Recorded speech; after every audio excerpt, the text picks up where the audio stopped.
The wagon that carried Rowan Mercer into Blackridge had a cracked axle and a driver who hadn't spoken more than 11 words in 4 days. She counted. When the wheels finally groaned to a halt on the main stretch of town, the driver climbed down, untied her single bag from the back without ceremony, and set it in the mud at her feet. "End of the line," he said. That was word 12. She stood there a moment with her bag and watched the wagon roll away. The street was wide and frozen, the kind of cold that didn't announce itself politely, but just settled into your joints and stayed. It was the middle of November, or near enough. The mountains to the west had already gone white. Down in the valley where Blackridge sat, the ground was iron hard and the sky was the color of old pewter. Rowan was 26 years old, broad-shouldered from years of kitchen work, and she had exactly $4.30 to her name. She'd had considerably more 3 weeks ago, but that was before the boarding house fire in Caldwell took everything she owned except the clothes on her back and the bag at her feet. The fire hadn't been her fault. The inquiry had said as much. But the boarding house was gone, her savings were gone, and the job she'd held there for 2 years was gone with it. So she'd done what people did when the ground disappeared beneath them. She moved. She picked up her bag and walked toward the nearest building with light in its windows. Non-dead. The saloon was called the Copper Nail, which struck her as an odd name for a drinking establishment, but she wasn't in a position to be particular about names. She pushed through the door and stepped inside. It was warm, at least. The smell hit her first. Pipe smoke and sawdust and something frying in a pan somewhere behind the bar. About a dozen men occupied the tables at that hour of the morning, which she figured was either very late for some of them or very early for others. A few looked up when she came in. Most of them looked back down. The man behind the bar was heavy-set with a gray mustache and the expression of someone who had heard every possible human story at least twice and found most of them tedious. He watched her cross the floor without moving. "I'm looking for work," she said. She kept her voice even.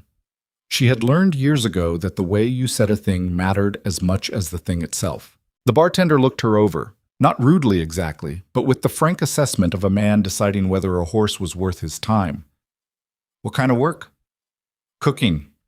I've worked kitchens for 7 years. I can bake bread, salt meat, manage a larder, plan meals for a dozen or for 50. I'm clean, I'm reliable, and I don't drink on the job." He scratched the side of his jaw. "I had a cook. He left 2 weeks ago." "Then you need one.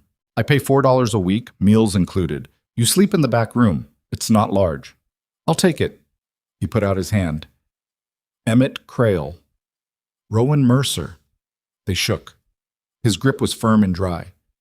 "You start tomorrow morning. Tonight you can sleep and eat for free. After that it comes out of your wages until we're settled." It was fair. More than fair, actually. She nodded and followed him toward the back. She ate alone that night at a small table near the kitchen fire, a bowl of beans and a thick heel of bread that someone had burned on one side. She ate it without complaint. She'd eaten worse. From where she sat, she could hear the saloon filling up as the evening came on, voices layering over each other, the occasional burst of laughter or argument. A piano started up somewhere, not particularly well, but with enthusiasm. She listened to it all with the half-present attention of someone who had learned to read rooms without being seen reading them. She noticed, for instance, that the man at the far end of the bar never quite joined in the noise. He had a glass in front of him, but he was nursing it slowly, which already separated him from most of the room. He was lean and not especially tall, with dark hair that needed cutting and the kind of sun-worn hands that came from outdoor work. He wasn't watching her exactly. He was watching the room, which was different. There was something careful about the way he sat. She looked away. When she finally went to bed in the narrow room behind the kitchen, she could still hear the piano. She lay on the cot, staring at the ceiling until it stopped. Sleep came slowly and without comfort. That was fine. She didn't need comfort. She needed wages. Morning came with a gray light through the single window and a kitchen that hadn't been properly cleaned in at least a week. Rowan stood in the doorway for a moment taking stock, then rolled up her sleeves and went to work. By the time Emmett Crail came through at 7:30, there was bread rising by the stove, the cast iron had been scrubbed and was heating, and the larder had been organized well enough that she actually knew what she had to work with. He stopped. He looked at the kitchen. He looked at her. "You weren't lying," he said. "I generally don't." She made breakfast for 12 that morning. Eggs, fried salt pork, biscuits that came out better than she'd hoped given the state of the baking powder. And by the time the last plate went out, she felt something loosen slightly in her chest. The particular tension of not knowing where the next meal was coming from. It hadn't disappeared, not yet, but it had loosened. She was washing the pan when the first comment came. One of the regulars, a large man with a red beard named, she would later learn, Pollard, leaned over the serving counter and said something to the man beside him. She couldn't hear it clearly over the water, but she heard her own name, and she heard laughter. The specific kind of laughter that isn't about something being funny. She kept washing the pan. A few minutes later, another man came to the counter for a refill of coffee and managed to spill it, not quite accidentally, in the direction of her apron. "Sorry there," he said, and the smile on his face said he wasn't. She looked at the stain on her apron, looked at him. "Are you?" she said, and walked away to find a rag. It would have continued from there, she suspected. It generally did. These things had a rhythm to them. One man established that the new person was fair game, and then the others formed a line. She'd seen it before.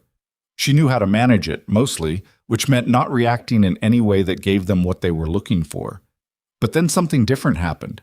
The door to the saloon opened and closed, and the man from last night, the quiet one with the careful eyes, came in and took a stool at the near end of the bar. Pollard said something across the room in Rowan's general direction, something that got cut off because she didn't quite hear the beginning of it, but the tone was unmistakable. "Leave it alone." The quiet man said it without raising his voice. He said it like he was commenting on the weather. Pollard turned.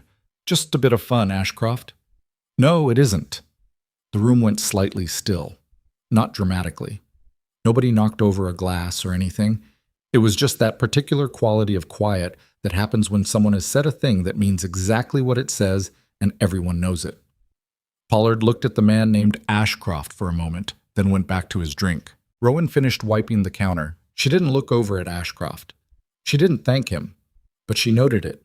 She noted it the way you note a loose board in a floor, carefully and without making a show of it. His name, she gathered over the next several days, was Dane Ashcroft. He traded horses, mostly, bought from ranches and homesteads further west, sold to buyers coming east, occasionally the other way around. He came into the Copper Nail most mornings and a few evenings, always had one drink, never had more, and generally managed to occupy space without taking up much of it. He wasn't unfriendly, he wasn't particularly warm either. He was simply present in a way that didn't demand anything from the room. He had spoken to her exactly twice after the incident with Pollard, once to order breakfast, and once to say the eggs were good. She had said thank you, and that had been the extent of it. This was fine with Rowan. She wasn't looking for conversation. She was looking for stability. The job had its rhythms. Breakfast and dinner were her primary responsibilities. With a lighter midday spread on days Emmett decided to offer it. She managed the larder on her own, negotiated with the dry goods supplier on Tuesdays, and kept track of what was needed without being asked twice. By the end of the first week, Emmett Crail had stopped checking on her work and started checking with her before he made decisions about supplies. It wasn't warmth, exactly, but it was respect, which she trusted more. The other staff of the Copper Nail were two: a young man named Percy, who washed glasses and ran errands with the energy of someone who hadn't yet learned to save himself, and a woman named Bet, who served drinks in the evenings and had a laugh that carried to the back of the room without effort. Bet was the first person in Black Ridge who treated Rowan like a person without any visible decision-making involved. "Where are you from?" Betty asked her on the third night, leaning against the kitchen doorframe with a tray balanced on one hip. "Caldwell, most recently. Before that, Morganville. Before that, I stopped keeping track." "You always cook?" "Since I was 14. Her mother had needed the money. It hadn't been a choice so much as a fact." "You?" "Born here." Bet said it without pride or bitterness, just acknowledgement. "My father ran this place before Emmett. Different name then." "What was it called?" "Betts," she smiled. "He wasn't creative." Rowan found herself almost smiling back. It surprised her a little. None. She had been in Black Ridge for 11 days when Harlan Voss walked into the Copper Nail. She knew who he was before anyone told her. The room knew before the door fully opened. There was a shift in the atmosphere. the way certain people alter the air pressure just by entering. He was perhaps 50, not particularly tall, with silver hair and a face that had been handsome once and had since settled into authority. He wore good clothes, not ostentatiously, but unmistakably, the kind of clothes that said money without needing to announce it. He sat at the best table, which was inexplicably free. 2 men had been at that table, and they moved without appearing to be told to. Emmett went over immediately. Rowan watched from the kitchen doorway. She had a reason to be there. She was waiting for water to boil. But she stayed longer than necessary. The conversation between Emmett and Voss was short. She couldn't hear it, but she watched Emmett's posture, the way his shoulders pulled forward slightly, the way he nodded more than the conversation seemed to require. Whatever Voss was saying, Emmett was agreeing with it. Voss had a meal. Her meal, she noted, the roast beef she'd put together that afternoon. And he ate it with the unhurried attention of a man who was accustomed to things being prepared for him. When he was finished, he sat back and looked around the room with the easy survey of someone taking inventory. His gaze landed on her. She was still in the doorway. He didn't look away. Neither did she. After a moment, he raised his chin slightly, which she read as acknowledgement of some kind, and then looked elsewhere. Emmett came back to the bar, and when he passed the kitchen, he stopped. "That's Harlan Voss," he said quietly. "I gathered. He owns Black Ridge Ranch, most of the land north of town, probably a third of what you see in this room." She waited. "He asked who was cooking." Emmett paused. "He said it was the best meal he'd had since he hired on his last cook. Said that was 3 months ago." "What happened to his last cook?" Emmett's expression shifted in a way she couldn't quite read. "Left," he said. "Said the work was too hard." She filed that away. Voss didn't approach her that night. He left at 8 o'clock with the same unhurried ease with which he'd arrived, and the room seemed to expand slightly after he was gone, but he came back 2 days later. This time he asked Emmett to send her out. She knew it was coming. Percy had given her a look from across the kitchen that communicated everything before she stepped through the door. She wiped her hands on her apron and went. Voss was at the same table. He gestured to the seat across from him with the practiced courtesy of a man who was used to having gestures obeyed. She sat. "You cook well," he said.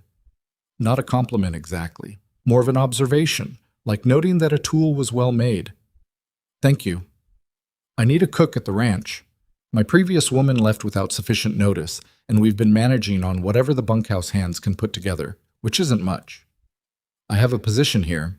I'll pay $8 a week." He said it the way people said things they already knew would land. "Full board, private room in the main house. Easier work than this most days. You'd cook for the household, not a full saloon." $8.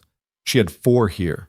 She had 4 here, a cot in a back room, and a clientele that ranged from indifferent to hostile on any given day. She kept her face still. "What are the terms?" 6-month trial period. After that, we negotiate." "Do I sign anything?" Something moved across his face. Brief. Gone before she could name it. "Standard employment agreement.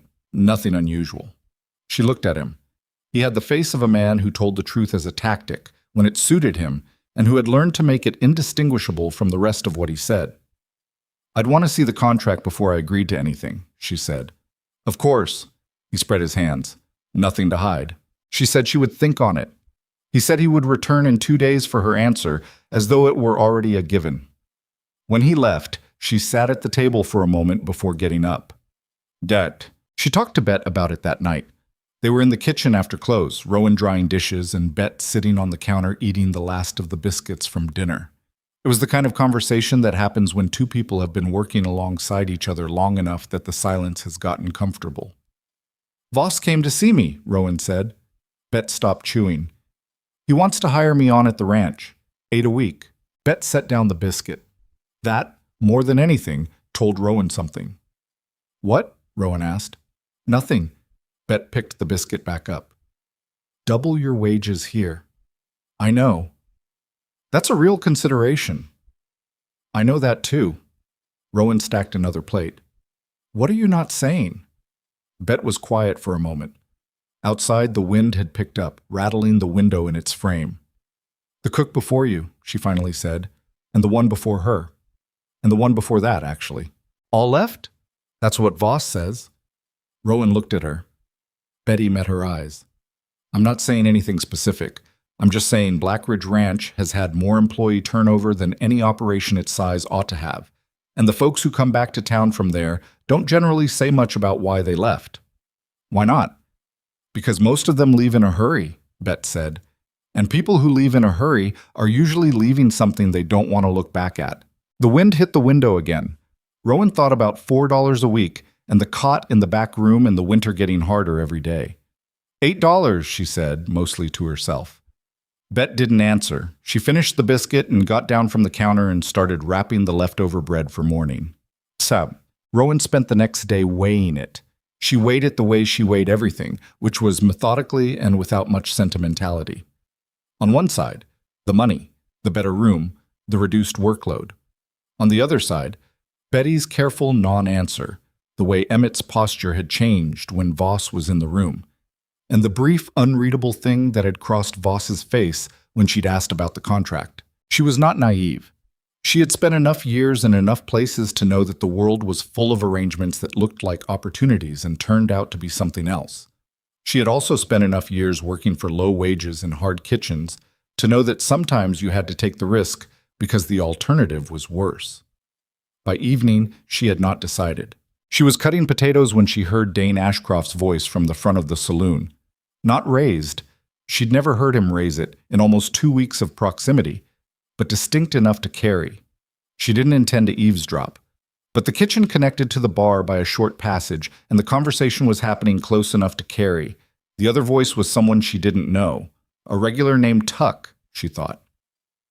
Purdy offered her the cook's position, Tuck was saying. Heard the same, Ashcroft. Figure she'll take it? A pause. Don't know. $8 a week's a good wage. It is. Another pause, longer. Then Tuck said, You going to say something to her? Not my place. Holt's still out there, Dane. She didn't know who Holt was, but she noted the way Ashcroft's voice shifted slightly when Tuck said the name. Not dramatically, just a small tightening. I know, was all he said. She went back to cutting potatoes. She asked Emmett about the contract the next morning.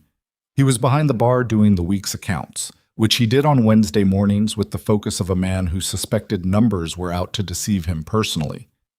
She waited until he'd finished a column before interrupting. Voss's employment agreements, she said. You know what they look like? Emmett set down his pencil.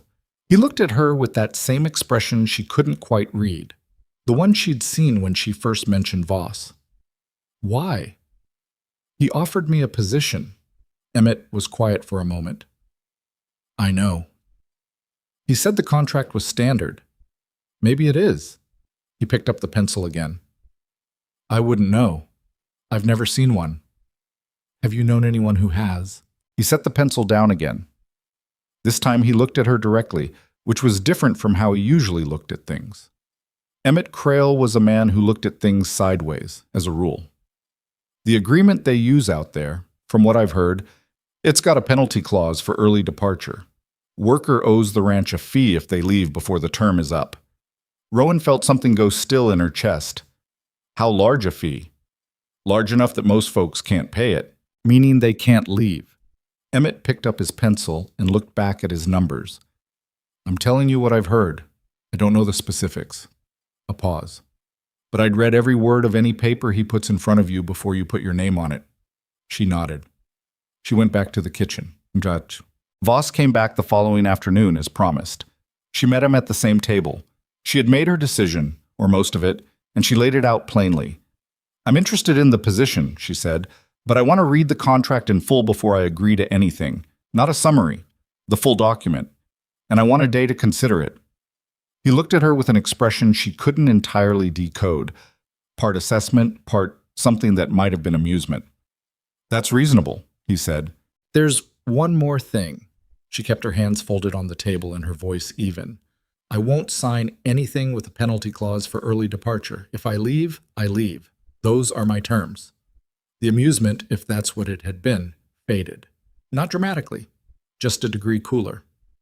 I'll have my man bring the contract tomorrow morning, he said. You can read it at your leisure. He didn't say anything about her terms. Not yes, not no. He simply redirected. She noted that. After he left, she sat at the table for a long time. The fire in the hearth was burning low. Outside, she could hear the wind coming off the mountains. She thought about $8 a week. She thought about what Bet had almost said, what Emmett had actually said, what Ashcroft had almost said to Tuck. She thought about what it was like to be $4 a week away from nothing.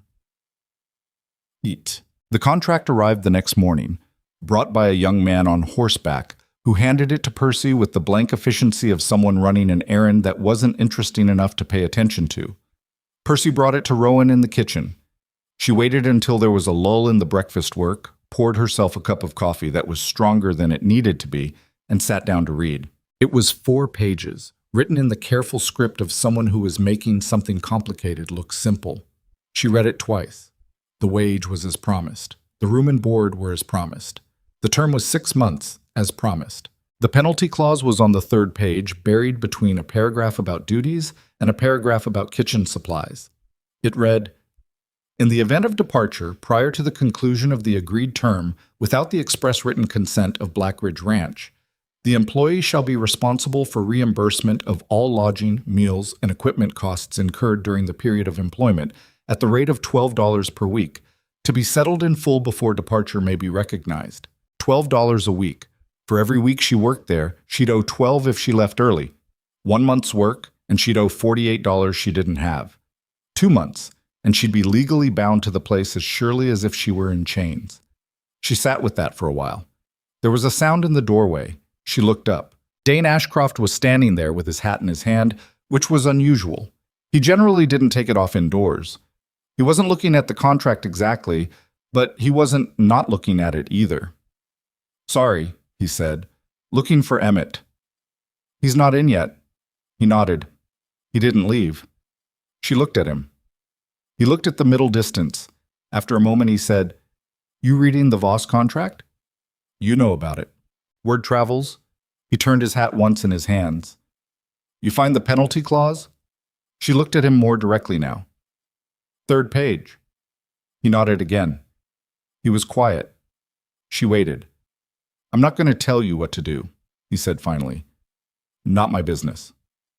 "But," he met her eyes. "Holt runs the day-to-day out at the ranch. Gideon Holt. He's been Voss's foreman for 6 years. A pause. "He has a reputation." "What kind of reputation?"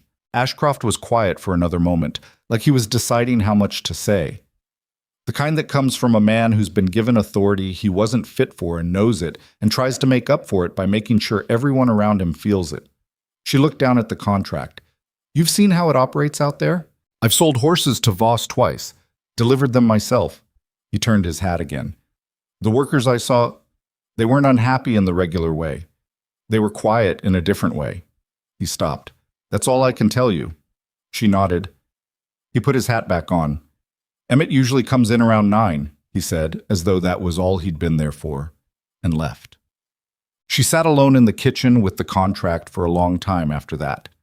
The fire crackled. Outside, someone was hauling wood past the window, the rhythmic thunk of it stacking against the side of the building. Far off, she could hear a dog barking at something. She thought about the quiet that Ashcroft had described. The wrong kind of quiet. She thought about $48. She thought about the winter. The temperatures had dropped another 10 degrees in the last 4 days. The road she'd come in on was barely passable now, and it would only get worse. She had $4 to her name and a cot in a back room, and spring was 4 months away at the very least. She picked up the contract.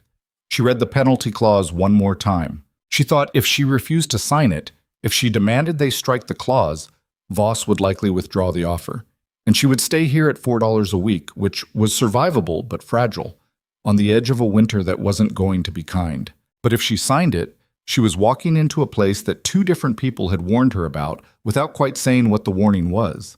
She'd be bound by a contract that was designed to keep her from leaving. She'd be working for a man whose face did things she couldn't read, under the authority of a foreman whose reputation made careful men choose their words slowly. She was not stupid. She knew what the contract was. She also knew what the alternative was. She folded the contract and put it in her apron pocket. When Voss arrived at noon, she told him she'd accept the position. She did not tell him she would not be signing the penalty clause. She let him assume whatever he wished to assume. She had learned, over 26 years, that there was a difference between agreeing to something and letting someone believe you'd agreed to it. She shook Harlan Voss's hand. He smiled, which was the first time she'd seen him do that, and it didn't make her feel better. She worked her last shift at the Coppernail that evening. Bet helped her pack her bag, which didn't take long since she didn't have much. "I've read the contract," Rowan said. She didn't elaborate. Bet looked at her for a moment. She seemed to understand what that meant without needing more. "You come back here if you need to," Betty said. "Don't matter what time it is." Rowan nodded. Emmett Crail came to the kitchen before she left and paid her for the 11 days, even rounded it up to 2 full weeks, which she hadn't expected. He didn't say much. He pressed the money into her hand and said, "You're a good cook, Rowan Mercer." And then he went back to his accounts, because Emmett Crail was a man who said things once and meant them completely. She went to say goodbye to Percy, who was in the middle of breaking a glass and looking devastated about it. He waved at her with the hand not holding glass shards. She picked up her bag. She walked out through the saloon. At the bar, Dane Ashcroft was sitting with his usual unhurried patience. He looked up when she came through. She met his eyes for a moment. He nodded once, a small, precise thing, not a blessing and not a warning, just an acknowledgement. She nodded back. She pushed through the door into the cold. The wagon that would take her to Blackridge Ranch was waiting at the end of the street. The driver this time was a heavy-set man with no particular expression who didn't introduce himself. She climbed up and set her bag on her lap. The town slid past her as the wagon moved. The dry goods store, the blacksmith, the small post office with its crooked sign. She took a breath of air that was so cold it almost hurt. She was moving towards something she didn't fully understand yet, with her eyes open and her bag on her lap and 2 weeks' wages in her pocket. That wasn't nothing. It wasn't much either, but she had worked with less. The wagon turned north toward the mountains, and Blackridge fell away behind her. The wagon ride north took the better part of 2 hours, and by the time Blackridge Ranch came into view, the light had gone flat and gray against the mountains. Rowan had expected something rough. A working ranch in the middle of winter wasn't going to look like a painting, but what she saw was something different from rough. It was orderly in a way that felt deliberate. The fences were straight and evenly spaced. The buildings were well maintained. Every gate was latched. Every tool visible from the road appeared to have a place it belonged to. It was the kind of order that didn't come from people who took pride in their work. It came from people who were afraid of what happened if things weren't in their place. She noticed it the same way she'd noticed the wrong kind of quiet Ashcroft had described. Not in any single detail, but in the accumulation of them. The driver pulled up in front of the main house and climbed down without a word. He carried her bag to the porch and set it there, then got back on the wagon and left. She stood in the yard watching him go, and then she picked up her bag and knocked. A woman answered, middle-aged, thin, with the kind of face that had once been pretty and had since become simply tired. She introduced herself as Mrs. Alcott, the housekeeper, with the particular efficiency of someone who had decided years ago that small talk was a luxury she couldn't afford. "You're the new cook," Mrs. Alcott said. "Rowan Mercer." "Come in, then." The inside of the main house was warmer than the outside, and cleaner than Rowan had expected. Good furniture, not showy but solid. A wide front hall, a parlor to one side, a dining room to the other. Mrs. Alcott led her through to the kitchen, which was at the back of the house and was easily twice the size of the one at the Coppernail. "You'll cook for the household," Mrs. Alcott said, gesturing around in the brisk way of someone conducting a tour they've given too many times. "Mr. Voss, when he's here, which is most evenings, himself and any guests. The household staff eats separately after the main meal. Bunkhouse feeds itself." "How many in the household staff?" "Currently 4, including yourself." Rowan looked around the kitchen. There was a good iron stove, well-seasoned pans, a larder that appeared stocked, better equipment than she was used to. "The previous cook?" she said. "What were her hours?" Something moved across Mrs. Alcott's face, barely there, gone quickly. "Dawn until the evening meal was cleared, with an hour in the afternoon most days." That was long, not unreasonably long for a working ranch kitchen, but long. She noted it without comment and asked where her room was. The room was small but private at the end of a short hall off the kitchen. A bed with a proper mattress, a chest of drawers, a window that looked out onto the side yard. It was the best sleeping quarters she'd had in years, which she recognized as the kind of detail that was meant to make you feel obligated. She unpacked her bag, which took about 4 minutes. She sat on the edge of the bed. Outside the window, 2 men were crossing the yard, heads down against the wind. They didn't speak to each other. They didn't look up. That particular quiet again. She got up, went back to the kitchen, and started learning where everything was. She didn't meet Gideon Holt until the following morning. She had been up since before 5, which was her habit, and had the kitchen fire going and coffee on before Mrs. Alcott appeared. Breakfast for the household was straightforward: eggs, bread, the salt pork she'd found in the larder, and she was managing it with the practiced rhythm of someone who didn't need to think much about what her hands were doing. The back door opened. The man who came in was perhaps 40, broad across the shoulders, with a face that had been weathered into a collection of hard angles. He was still wearing his coat and his hat, which he didn't take off, and he stood in the doorway long enough to make the air in the room feel different before he stepped fully inside. He looked at her.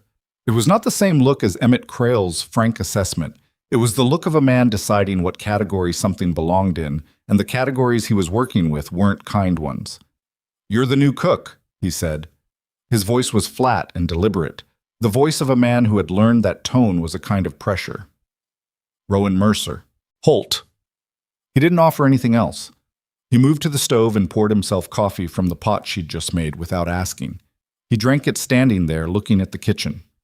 "What's for breakfast?" "Eggs and salt pork. Bread in 20 minutes. He made a sound that wasn't quite approval and wasn't quite complaint.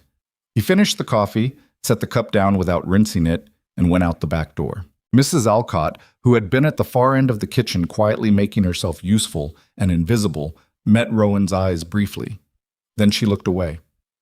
Rowan washed Holt's cup and went back to the eggs. The days settled into a shape, and the shape was not comfortable. The work itself was manageable. Voss, when he was at the ranch, ate well and said little to her directly. He had the manner of a man who considered the people who served him to be part of the functioning of the house, like the stove or the water pump, useful and not worth attending to unless they stopped working properly. She didn't mind that particularly. She preferred it to the alternative.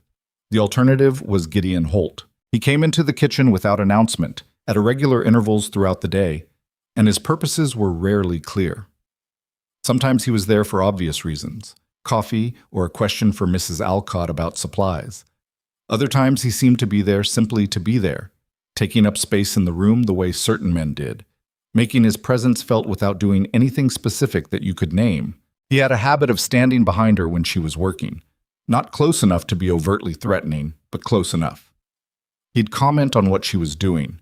Not criticism, not exactly, but the kind of commentary that was designed to make you aware that you were being watched. "You use a lot of butter," he said on her third day, standing over her shoulder while she was making pastry. "It's what the recipe requires." Previous cook used half that. Then the pastry wasn't very good. She kept her hands moving. He was quiet for a moment. Then he said, "You've got an answer for everything, don't you?" She didn't respond to that. She'd learned long ago that certain things were said to get a reaction, and the reaction they were looking for was never the one you wanted to give. He left, and she let out a slow breath she hadn't quite known she was holding. None. On her 5th day at the ranch, she found the contract waiting on the kitchen table when she came down in the morning. It was the same 4 pages she'd read in the saloon, but this copy had a line at the bottom with her name already printed beneath it, waiting for her signature. There was a pen beside it. It had not been there the night before. She looked at it for a moment. Then she set it to one side, made the fire, and started breakfast. When Voss came to breakfast that morning, he mentioned the contract casually, the way you mention a minor thing you'd nearly forgotten. "Did you have a chance to look at the employment agreement?" "I saw it was on the table," she said. She set his coffee down. "If you have any questions about the terms—" "I do, actually." She sat across from him, which she hadn't done before. He looked slightly surprised, which she filed away. "The penalty clause." His expression didn't change exactly. It realigned slightly. "Standard practice." "Not in my experience." "It protects the ranch's investment in new staff." It also means a worker who leaves before the term is up owes a debt she can't pay, which means she can't leave. He looked at her with something that she might have called respect if she'd been certain he was capable of it. You read carefully. I read everything. There was a pause. The fire crackled. Outside, someone was moving horses across the yard, the soft impact of hooves on frozen ground. The clause stays in the contract, Voss said. His voice was not unkind, but it was final. It's not negotiable. She stood. Then I won't be signing it. She went back to the kitchen and finished making breakfast, and her hands were steady the whole time. Oh, she had expected consequences immediately, and the fact that they didn't come was in some ways worse than if they had. Voss left the ranch that afternoon on business she wasn't told about, and the contract disappeared from the table as quietly as it had appeared. No one mentioned it. But Holt's behavior changed. It wasn't dramatic. Nothing he did was dramatic. That was the particular skill of it. He started finding things to criticize in the kitchen. Small things, a pot not scoured to his satisfaction.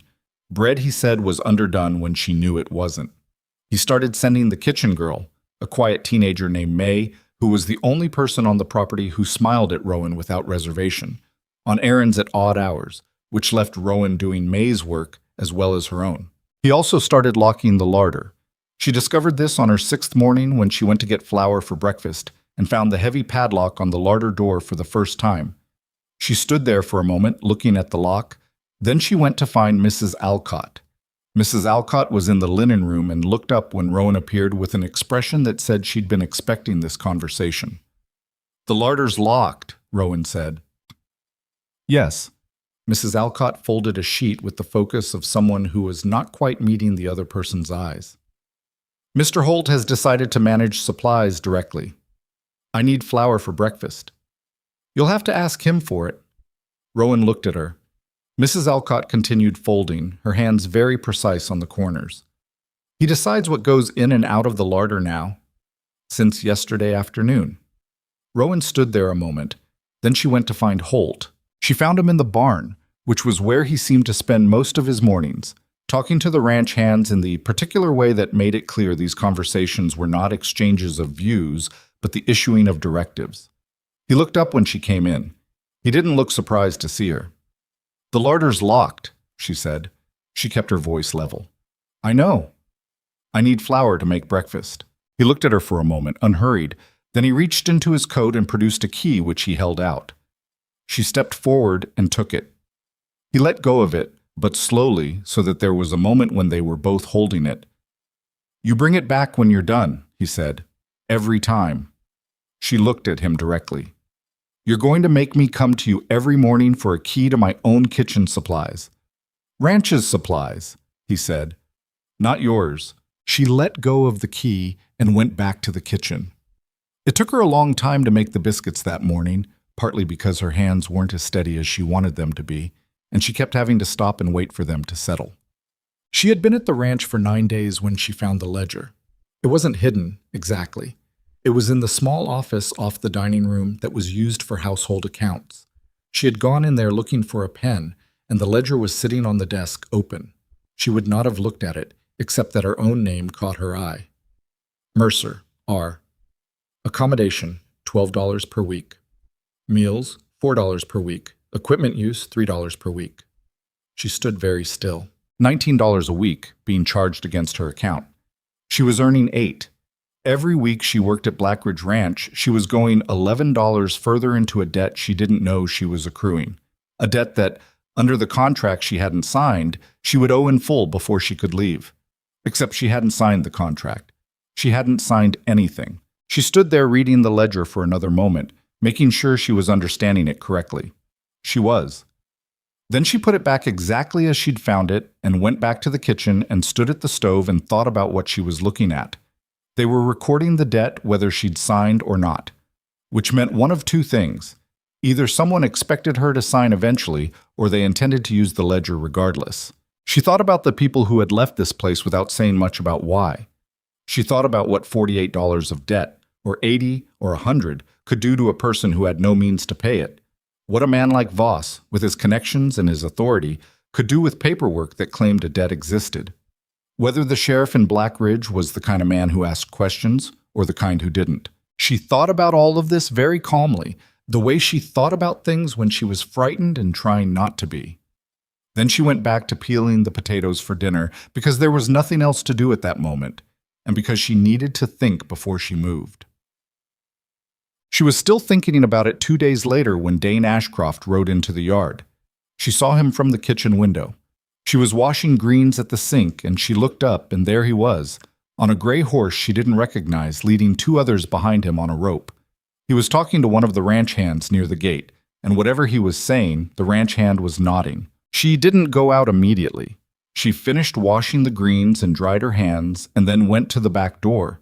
He had dismounted by then and was in the middle of the yard, looking at the horses he'd brought with the focused attention of a man making sure the animals were presenting well. He looked up when the back door opened. For a moment he just looked at her. "Rowan Mercer," he said. It wasn't a greeting exactly, more like noting that she was where he'd been told she'd be, and that he had mixed feelings about it. "Horse business," she said. "Selling 2 to Voss. He'd arranged it last month." He glanced toward the house. "He here?" "Gone to town. He'll be back tonight." Ashcroft nodded. He was still watching her with that careful, unhurried attention. She looked back at him steadily. "You look tired," he said. "I'm fine." He didn't push it. He turned back to the horses and checked a buckle on one of the bridles that didn't need checking. Then, without looking at her, "Place what you expected?" She thought about the larder lock, the ledger. Holt's footsteps behind her in the kitchen. "No," she said. He turned back to her.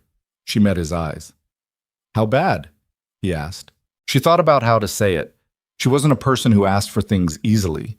She'd spent her whole life managing situations with whatever she had in her hands, and asking someone else to look at it felt like admitting the situation was beyond her, which it wasn't, not yet. "They're building a debt against my name," she said, quietly enough that no one passing could hear it. "In the household ledger. Whether I signed the contract or not." Ashcroft was very still for a moment. He had the quality of a man who received difficult information without reacting to it immediately, which she found she trusted more than people who reacted fast. "You've seen it?" "I read it." He was quiet. He looked at the mountains to the west, which were very white and very close-looking in the afternoon light. Then he said, "Do you have a way out of here, if you needed one?" She felt something cold run through her that had nothing to do with the temperature. "I haven't been here long enough to need one," she said carefully. "I know." He met her eyes again. "I'm asking about if." She didn't answer immediately.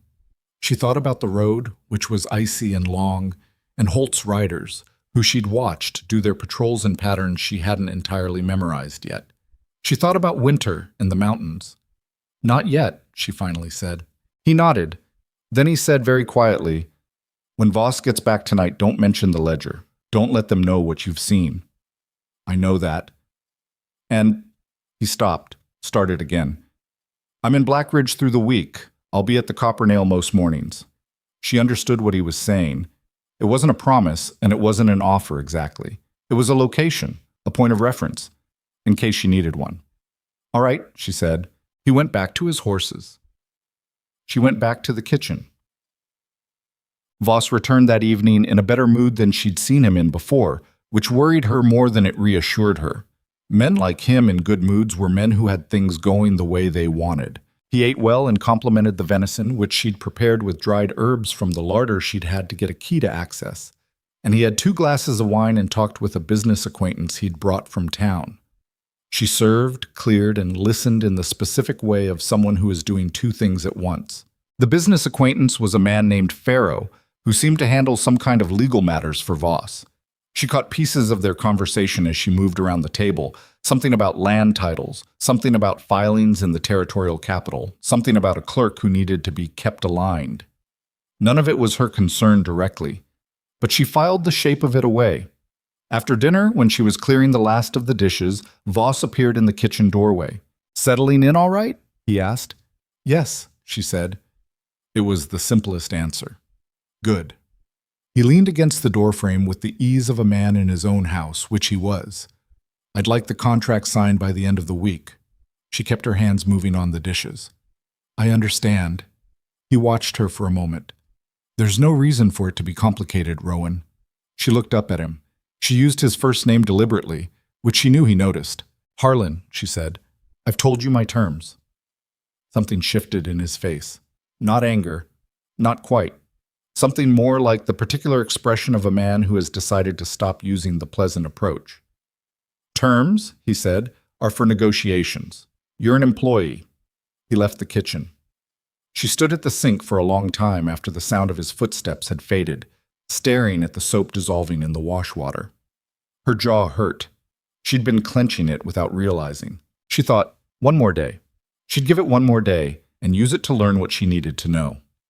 The next morning, May didn't come to help with breakfast. Rowan waited, then went to look for her, and found the girl in the yard carrying firewood with the gray, mechanical focus of someone who had been told to do something and understood there was no point questioning it. May. The girl looked up. You're supposed to be in the kitchen. May glanced toward the barn, where Holt's voice was audible. She looked back at Rowan. She shook her head, barely, and went back to the wood. Rowan stood there for a moment. She went back inside and made breakfast alone, which took longer, and by the time she brought Voss's plate out, he was already at the table looking at his watch. Late, he said. I was short-handed. I'll speak to May. May was doing what she was told. She set the plate down. By Holt, Voss looked up at her. He held her gaze for a moment, and in that moment she understood something she hadn't quite articulated to herself before. Voss knew exactly what Holt was doing. The larder key, May's reassignment, the debt in the ledger, none of it was Holt going rogue. All of it was the machinery of this place, running the way it was meant to run. May does what she's told by whoever tells her, Voss said pleasantly. Eat your breakfast while it's warm. He wasn't talking to her. She went back to the kitchen. She stood at the window and looked at the yard, which was empty now except for the tracks in the thin snow. She thought about the road out of here, and the cold, and the distance to town. Then she started planning. She gave herself until midnight. That was the plan, such as it was. Not elaborate, not clever. She didn't have the time or the resources for elaborate. She had the clothes on her back, the wages in her pocket, and 11 days of careful observation that she was going to have to make count. The house went quiet around 10.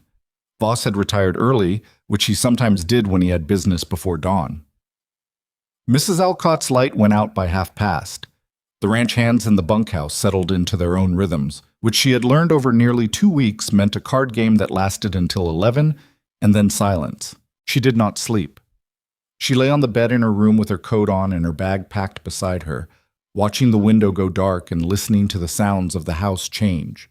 The creak of the floor above as Voss moved to his room, the distant murmur from the bunkhouse, then the gradual fading of it. The wind picking up outside, which she had been watching all evening with a particular kind of attention. The wind mattered, not because she needed it, she didn't, but because it would cover sound. At 11:30 she got up. She had already decided the back door was her route out. The front was visible from the bunkhouse windows. The back opened onto the side yard, which connected to the road through a gate she had confirmed, 3 days ago, did not latch properly from the outside. She had not fixed it when she noticed. She had waited. The kitchen was dark and cold. The fire banked down for the night. She moved through it without lighting anything, navigating by the geography she had committed to memory over 11 days of doing nothing but moving through these rooms. Her hand found the door handle. She pressed down slowly, the latch releasing with a sound that felt enormous and was probably not audible past 3 feet. Outside, the cold hit her like a flat hand. She'd expected it. The temperature had been dropping all day. But expecting a thing and meeting it were different. She stood on the back step for a moment while her eyes adjusted. Clouds had moved in over the mountains during the evening, and the sky had the low pressing quality that meant weather coming. She could smell it. Years of outdoor work had given her a sense for it. She moved across the yard in the dark, keeping close to the house, and then to the fence line, where the shadow was deepest. The ground was hard and her footsteps were quiet on the frozen soil. She reached the gate. She lifted it slightly before pushing, which kept it from scraping, and it swung open. She was on the road. She walked north for 50 yards before she realized she was holding her breath and let it out. Then she turned and looked back at the ranch. All dark. The bunkhouse had one lamp still burning faintly, but nothing was moving. She turned south and started walking toward Black Ridge. She had been walking for perhaps 40 minutes when the snow started. Not hard at first, a light scatter of flakes that she felt on her face before she could see them. She kept moving. She knew the road, or she knew it well enough. 2 hours on a wagon in daylight, which meant longer on foot in the dark, but she had the road itself to guide her in the direction of the wind, which was coming from the northwest and would keep the mountains to her right if she was going the right way. The snow thickened. She was not, she told herself carefully, in serious trouble yet. The temperature was very cold, but not the kind of cold that killed you outright. She had a good coat and her hat and gloves. She had a road beneath her feet. She was walking, which was the most important thing. Movement was heat, but the snow was coming faster now, and the road was getting harder to see. She stopped and looked around. The mountains were invisible. The sky was invisible. In every direction there was just the snow and the dark and the flat whisper of wind across the open ground. She turned her face into the wind, northwest, and kept it to her upper right. She told herself, one step at a time. That was all. One step, and then another one. She had gone maybe another 20 minutes when she heard horses. She heard them before she saw anything. The muffled impact of hooves on frozen ground coming from the direction of the ranch. More than one, moving fast. Her chest went cold in a way that had nothing to do with the weather. She stepped off the road. The snow was deeper on the verge, past her ankles, and she moved through it as quickly and quietly as she could manage, getting distance from the road. She crouched behind the low scrub that lined the edge of the field and made herself very still. 2 riders came through the dark and the snow, moving at a canter. They had a lamp between them, held high, which threw a moving pool of yellow light across the road. She pressed down and didn't breathe. They passed within 30 feet of her. One of them was Holt. She could see the set of his shoulders in the lamplight, that particular forward lean. She didn't recognize the other. They kept going south. She stayed where she was for a full minute after the sound of them faded. Her heart was going hard. Her knees, pressed into the snow, had gone numb. She got up slowly, made herself wait another 30 seconds, and then stepped back onto the road. They were between her and Blackridge. She stood there in the snow and worked through it. They'd gone south, which was toward town. They might double back, they might not. If they reached the main road junction and she wasn't there, they'd either wait or loop back. Either way, they'd cover the direct route. She thought about the alternatives, which were limited and none of them comfortable. She could leave the road entirely and cut cross-country. She had a general sense of the terrain from what she could see in daylight, rolling land to the east, rising toward a ridge. Longer, but potentially out of their search pattern. The problem was the snow and the dark, and the fact that cross-country in these conditions, if she got turned around, she could walk in a circle until she stopped being able to. She stood in the road and thought about it with the particular clarity that comes from having no good options, only less bad ones. Then she heard something else. Not horses this time. A single rider, coming from a different direction. From the east, off a track she hadn't known was there. Moving at a walk, unhurried. She stepped back off the road. The rider came out of the dark and the snow and resolved itself into a man on a gray horse, leading another horse without a rider behind him. He stopped in the road. "Rowan Mercer," he said it quietly. She came out of the scrub. Dane Ashcroft looked down at her from the gray horse with an expression she couldn't read clearly in the dark, but the tension in it was plain enough. He had a bedroll tied behind the saddle and a rifle scabbard on the near side. He was wearing a heavy coat and his hat was pulled low against the snow. "Holt went south," she said. "2 riders. I know, I saw them leave the yard." He was already dismounting. "Can you ride?" "Yes. The mare's easier than she looks." He handed her the lead rope to the second horse, a dark bay that regarded her with the mild suspicion of an animal being asked to cooperate with a stranger in uncomfortable conditions. "We're not going to town." "Where are we going?" He was already back in the saddle. "North, and then east. I have a cabin above the tree line. 4 hours in this weather, maybe 5. He looked at her directly. "It's the only place I know for certain Holt won't look tonight." She looked at the horse. She looked at the dark road south, where Holt had gone and might or might not come back from. She put her foot in the stirrup and swung up. It. They rode north for the first hour without speaking, which suited her. She spent it getting the feel of the mare, who was steadier than she'd expected, and watching Ashcroft's back and trying to track their direction and failing, because in the snow and the dark and the unfamiliar terrain she quickly lost any reliable sense of where they were.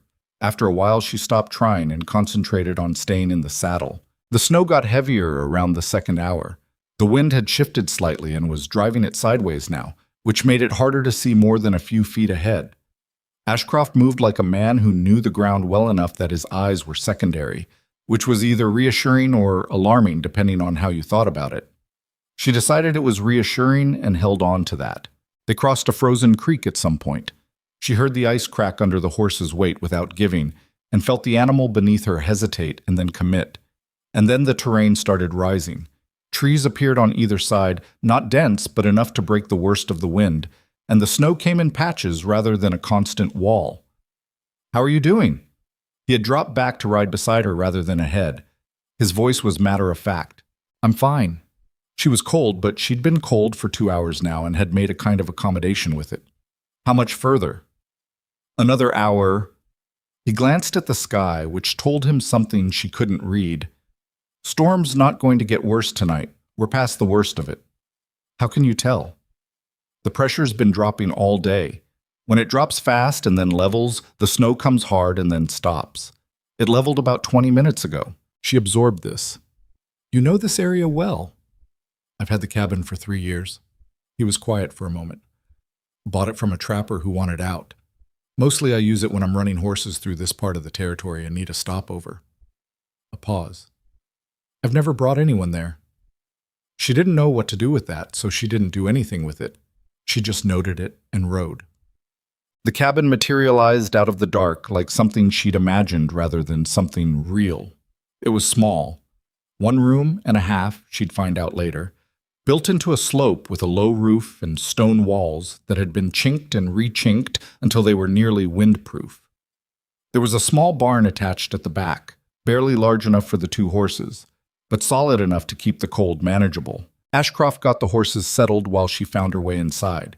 The cabin was dark and cold, but not the deep cold of a space that had been empty long.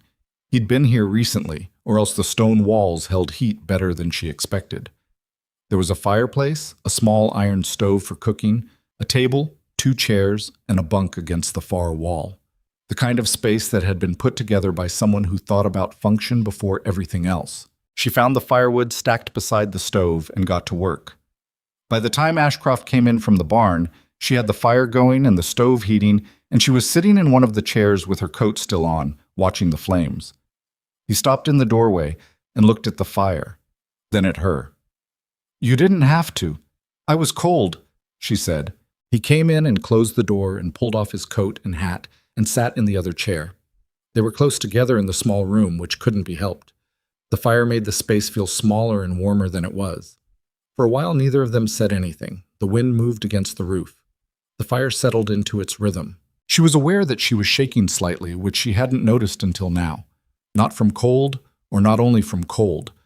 The body tended to wait until it was safe before it started expressing what it had been through. He noticed. He didn't comment on it, which she was grateful for. "Are you hungry?" he asked. "Not yet." She paused. "Maybe in a while." He got up and moved around the small space with the economy of someone who knew exactly where everything was, which she found oddly comforting. He put a pot on the stove, added water from a barrel by the door, put something in it that she didn't pay attention to. He moved without hurry. He didn't seem to need her to talk. She liked that. She couldn't have talked much right then. After a while, when the shaking had mostly stopped and the room was noticeably warmer, she said, "The ledger." He turned from the stove. He waited. "They were tracking a debt against my name in the household accounts. $19 a week for board and equipment use." She looked at the fire. "Against my $8 wage, whether I signed the contract or not." He was quiet for a moment. "How many workers out there do you think are carrying a similar debt?" She looked at him. She hadn't thought about it in those terms. She'd been so focused on her own situation that the larger shape of it had been peripheral. But now she thought about the men she'd seen crossing the yard, the particular quality of their silence, how none of them had met her eyes. "All of them," she said. It wasn't a question. He turned back to the stove. "That's what I think, too." She sat with that. The fire crackled. Outside, the wind was losing some of its earlier force, which meant Ashcroft had been right about the storm leveling. "How long has Voss been running it this way?" she asked. "I don't know for certain. 3 years at least, possibly longer." He brought 2 cups over and handed her one. It was coffee, strong and not quite right in some way she couldn't identify, which meant it was probably been sitting as grounds in the pot too long. She drank it anyway. There are other ranches in the territory that use similar contracts. None of them as aggressive as Voss, from what I've heard, but the principle's the same. Get workers in debt fast enough that they can't leave, and then work them at whatever pace you choose. And the sheriff in Blackridge, Aldrin. He said the name with a flatness that told her everything she needed to know. He and Voss have an arrangement. She wrapped both hands around the cup. So there's no point going to him. There wasn't before. He sat back down across from her. There might be now, depending on how this plays out. She looked at him. What does that mean? He was quiet for a moment, in the particular way she'd come to recognize, not evasion, but the way of a man who chose his words because he'd learned that the wrong ones cause damage. Voss has been operating without anyone seeing the full picture of it, he said. Individual workers leaving or disappearing, that doesn't add up to anything on its own. People hear a worker left under unclear circumstances. They assume there's a personal reason. But if someone walked into Blackridge with the ledger, actual pages showing what they're charging against workers, and a clear account of what the operation looks like from the inside, that's a different kind of story. She stared at him. I didn't take the ledger. I know. I considered it, but I couldn't carry it out without it being noticed missing. No. He turned the cup in his hands. But you read it. You remember what was in it. She thought about the page she'd read, the columns of figures, her own name at the top. I remember most of it, she said slowly. That's more than anyone else has had. He was looking at the fire now, rather than at her. There are people in Blackridge who would listen. The dry goods man, Hayes, he's been suspicious of Voss for 2 years because of the workers who come back from the ranch looking like they've been through something. And there's a telegraph line now, as of this past spring, that reaches the territorial marshal's office. She was quiet. You're saying go public with it, she said. I'm saying it's an option, not the only one. He met her eyes. You could also leave the territory entirely and let it be someone else's problem. There's nothing wrong with that. You didn't ask for any of this. She looked at the fire. She thought about May, who had shaken her head in the yard and gone back to carrying wood. About the men crossing the grounds in silence. About Mrs. Alcott folding linen with her eyes down. She thought about what it meant to leave a thing in place because it wasn't your problem. She'd done that before, in other towns, with other situations that weren't hers. She'd been practical about it, and she'd been right to be, and she didn't exactly regret it. But she could still see Mrs. Alcott's hands, very precise on the corners of a sheet, avoiding her eyes. Tell me about the territorial marshal's office, she said. Ashcroft looked at her. Something shifted in his expression, just slightly, and then it settled back into the same careful steadiness. Marshall's name is Everett Crane, he said. He runs a clean operation, from what people say, different from Aldrin. He has jurisdiction over Aldrin, which matters. He paused. The problem is distance. His office is 4 days east, but the telegraph reaches him. If someone in Blackridge sends it, and if they send the right information. She thought about Emmett Crail paying her 2 weeks' wages without being asked. About Bet saying you come back if you need to without asking what she'd need to come back from. She thought about Dane Ashcroft riding east into a blizzard because he'd known, before she had, that she was going to need a way out. You were already thinking about this, she said, before tonight. He didn't look away. I've been thinking about it for a while. Why didn't you do anything sooner? There was a pause. It was the kind of pause that had weight. Because I didn't have anyone on the inside. He turned the cup in his hands. And because I wasn't sure until recently that I had the right to put someone else in the middle of it. She understood what he meant. She was the someone. She had been, without knowing it, the thing that changed the calculation. Not because he'd put her there, but because Voss had, and the fact of her being there and being the person she was had made something possible that hadn't been before. She wasn't sure how she felt about that. She'd think about it later. What do we do tomorrow? She asked. We get back to Blackridge before Holt figures out which direction you went. He set down his cup. And then we figure out who's willing to stand behind what you know." She nodded. She drank the last of the coffee, which had gone cold. The fire had burned down to something lower and steadier. The wind had dropped off almost entirely, which meant the storm had done what Ashcroft said it would. She slept a few hours in the bunk while Ashcroft kept watch, or she assumed he did. When she woke at some point in the deep of the night, he was sitting by the window with his coat on and his rifle across his knees, not doing anything dramatic, just watching the dark outside the glass. She lay there and looked at the ceiling and listened to the wood settling in the cold. She thought about what she actually had. No contract. She'd refused to sign. The ledger page she'd read, which lived in her memory, but not in her hands. 11 days of observation that she could describe but not prove. A foreman who had been systematically stripping her access to supplies and her authority in her own kitchen. None of it was nothing, but none of it was enough on its own. She thought about what Emmett had said about workers who came back from the ranch and didn't say much about why they'd left. If she could talk to some of them, if there were even a few who'd be willing to say what they knew, she fell back asleep before she'd finished the thought, which was unlike her, and she was dreamless. They left before first light. The storm had cleared completely, leaving a sky crowded with cold stars and ground that was ankle-deep in new snow in the open places. The horses moved through it steadily. The air was the kind of cold that made sound carry far and clear. She could hear an animal moving in the trees 200 yards away, and the creak of the saddle felt loud in a way it hadn't the night before. They came down off the ridge and onto the flatter land as the sky started its preliminary lightening in the east. Ashcroft kept them east of the main road, which took longer but meant they didn't cross any tracks that might belong to Holt's riders. "What time did Holt leave the ranch?" she asked. They'd been riding in silence for an hour. "Just after midnight. I'd been watching the road from the eastern track when I saw your light, or what I thought was your light, on the road south." He was ahead of her, picking the path through the snow. 2 riders. They went to the road junction and waited a while, then split. One went south toward town, one came back north. The one that came back north, went back to the ranch, I think. He'd have found you gone by then. She thought about that. "They know I ran." "Yes. Voss will use the ledger. He'll claim I owe a debt. He'll try." Ashcroft didn't slow down. "But you didn't sign the contract, and there are people in Blackridge who know you, or know of you, from your time at the Copper Nail. You weren't nobody to the town. She almost said I was there less than 2 weeks. But she thought about Emmett and Bet and even Percy with his armful of broken glass, and she thought maybe 2 weeks was enough if you'd spent those 2 weeks being simply who you were. Maybe."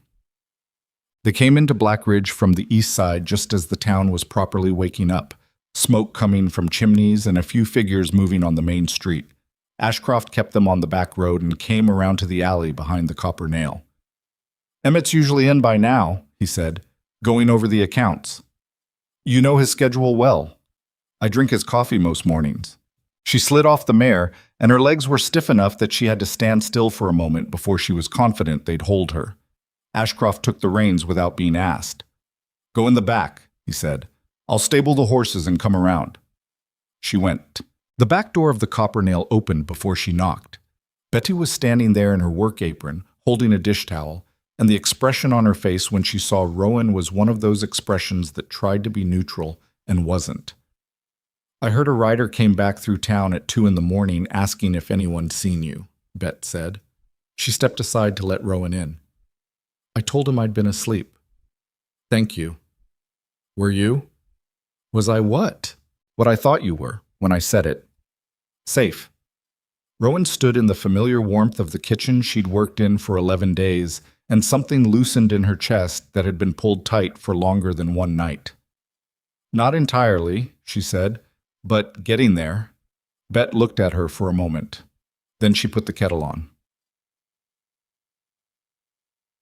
Emmett Crail came in at 7:30, found Rowan sitting at the kitchen table with a cup of tea and what was left of the bread from yesterday morning, and stopped. He looked at her. He looked at the tea. "You left the ranch," he said. "I did." "Holt's been through twice already this morning." "I know." She had not known that, but she wasn't surprised. "Emmett." She waited until he was fully looking at her. "The ledger at the ranch." They were recording a debt against my name, and I think against every worker they employ. Charges they never disclose, large enough that the workers can't pay them off and can't leave. Emmett was very still. I never signed the contract, she continued, but they were recording charges anyway. $12 a week for board, above my wage. By the end of a month, I'd have owed them more than I'd earned. He pulled out the chair across from her and sat down heavily. He was quiet for a long moment. How many workers do you think? He said. I don't know. 8 or 10 in the bunkhouse, at least. Plus, however many have come and gone over however long this has been running. Emmett put his hands flat on the table. He stared at them for a moment the way he stared at numbers he didn't trust. There's a telegraph, he said. I know. To Crane's office. I know that too. He looked up at her. You're not just trying to get clear of it. You want to do something about it. She thought about May in the yard, about the ledger, about the men who'd left Blackridge Ranch without saying why. I want to do what I can, she said, which might not be enough, but I need to know who in this town is willing to stand with me before I understand what that is. Emmett was quiet for a long time. Then he said, let me think about who I can call on. Through the window, she could see the main street coming fully alive with the morning. Snow on the ground, and people moving carefully on the icy boards, and the mountains white and enormous behind everything. Somewhere out there, Holt was asking questions. She drank her tea. She waited. Emmett came back at noon with 3 men and a woman, which was either enough or it wasn't. Rowan had spent the morning in the kitchen, which was familiar territory and helped her think. She'd made bread because there was flour and time, and because her hands needed something to do while her mind worked through the variables. Bet had come and gone twice, bringing news each time in the careful, quiet way she had of delivering information that mattered without dramatizing it. Holt had been through the main street again at 9. He'd spoken to 2 people that Bet could see, the man who ran the livery and someone near the post office. Neither conversation had looked friendly. Ashcroft had come in around 10, stamped the snow off his boots, and sat at the kitchen table with a cup of coffee without being asked if he wanted one. He didn't say much. She didn't need him to. His presence was its own kind of statement, and she was learning to read it. So when Emmett came through the back door at noon, followed by a small procession of people, she was ready. She knew 2 of them.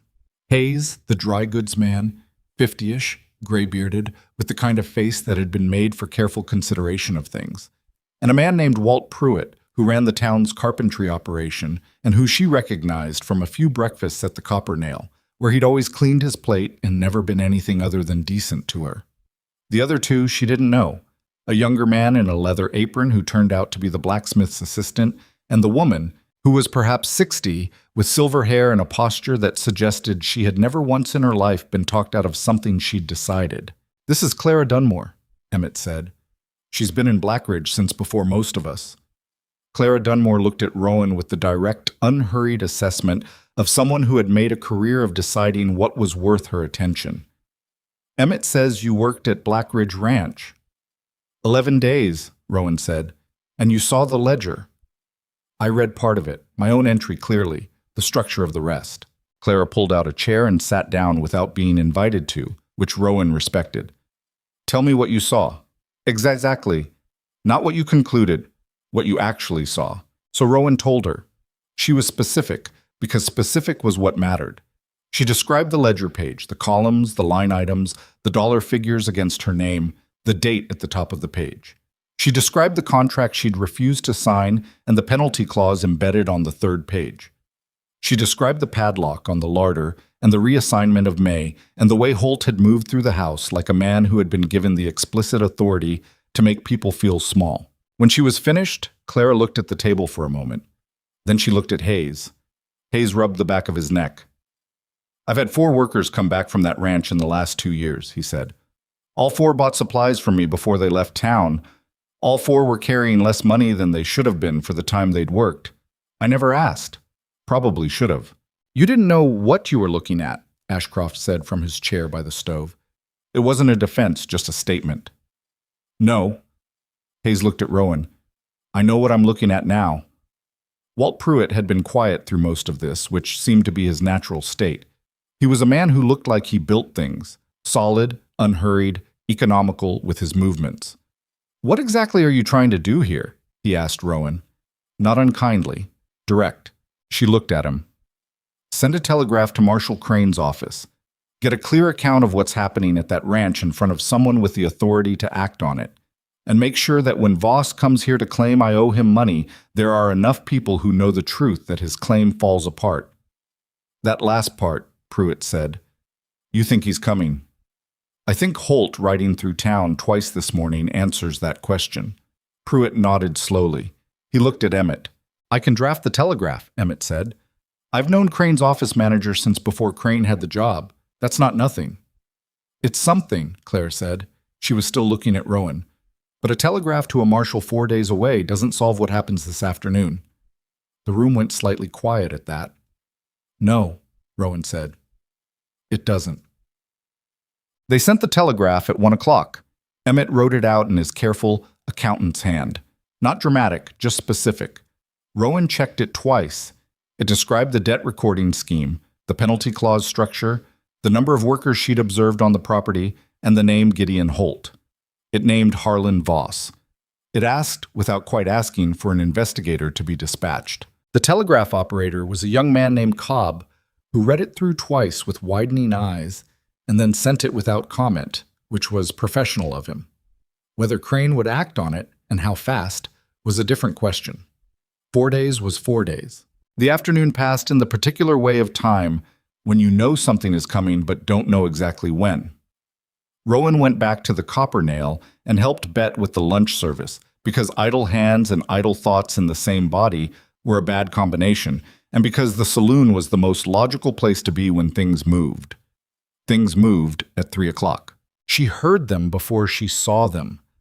The sound of multiple horses on the main street, moving at a pace that wasn't casual. She came out of the kitchen to the front of the saloon and looked through the window. 4 riders, Holt in front, with 2 ranch hands she recognized from the yard at Blackridge. The 4th rider was someone she didn't know, wearing a badge. Sheriff Aldrin. She'd seen him once, briefly, in the 2 weeks she'd been in town.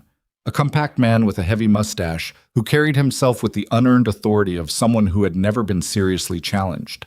He was riding just behind Holt, close enough that the positioning was clearly intentional. She turned from the window. Ashcroft was at the bar. He'd been there for the last hour, drinking coffee he didn't need, saying very little. He'd seen the riders, too. Don't go out yet, he said. I wasn't planning to. Let them come to you. She went back to the kitchen and stood by the door where she could hear the front of the saloon without being visible. She heard the street door open, heard boots on the board floor, heard Emmett's voice, not raised, not accommodating. Holt. Crail. Holt's voice carried its usual flat weight. We're looking for a woman, Rowan Mercer. She was employed at Blackridge Ranch and left without notice, owing a considerable debt to the operation. She wasn't employed here, Emmett said. Not anymore. We have information she came back to town. Lots of people come and go from Blackridge. There was a pause. This isn't a social call, Crail.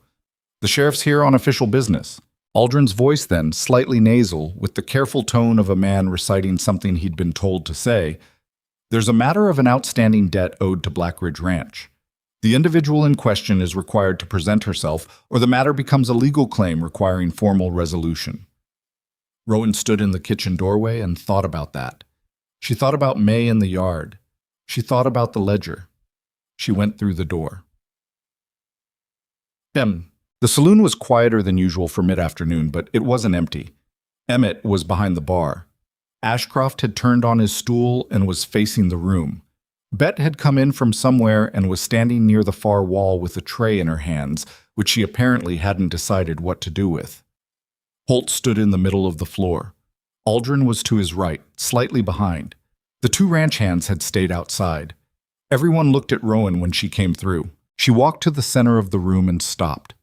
She'd been working on what she was going to say for the last 2 hours, and what she'd arrived at was this.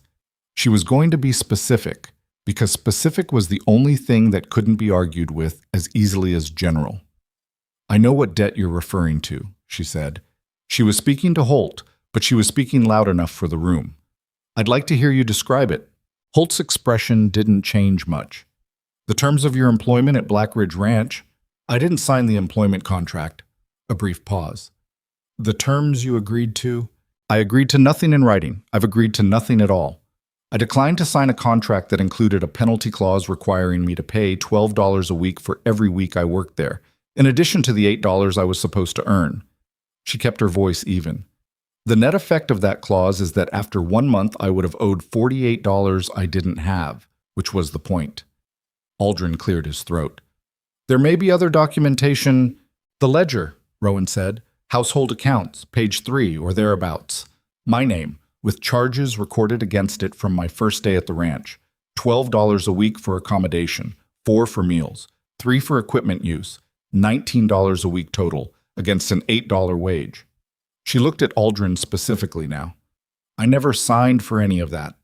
I never agreed to any of that. It was recorded without my knowledge or consent.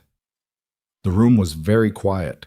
Holt's jaw had tightened, which was the most visible reaction she'd gotten from him yet. You walked off the property in the middle of the night. I left a job where I had no legal obligation to remain, in a blizzard, because I had reason to believe that remaining was not safe. She looked at him directly. I'd be interested in explaining to a territorial marshal exactly why I felt that way.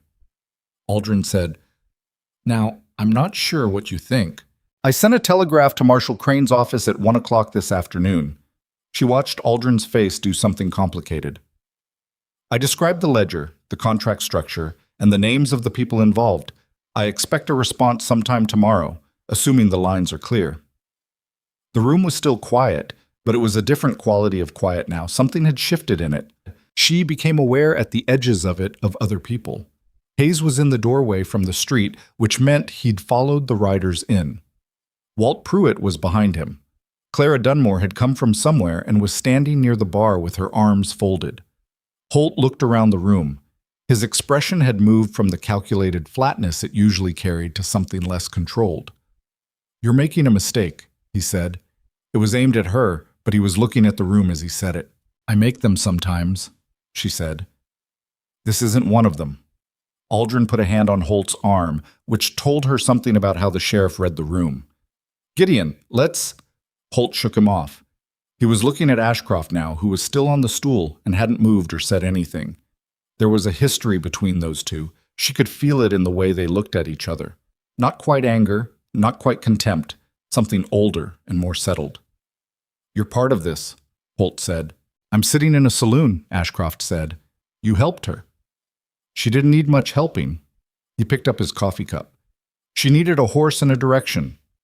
Holt stared at him for a long moment. Then he looked back at Rowan. Voss isn't done with this, he said. The flatness was back, but something harder was underneath it now. I know, she said. Neither am I. Holt held her gaze for another moment. Then he turned and walked out. Aldrin followed him, and the particular combination of his haste and the way he didn't look back at the room told her that the sheriff was a man who had made a calculation and wasn't fully confident it was the right one. That was something. What's that? The door swung shut. The room stayed quiet for a beat, and then sound came back into it. A collective exhale, chairs shifting, someone at a back table saying something low to someone else.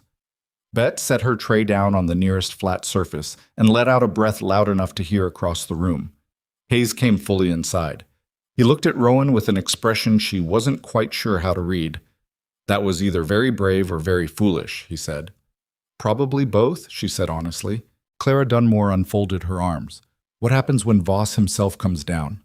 He will, Rowan said. Not today. He'll want to be prepared. How long do we have? A day, maybe 2. She looked at Emmett. Did the telegraph go to the right place? Crane's office, yes. He was already behind the bar again, which was where Emmett processed things. Can't guarantee what they do with it.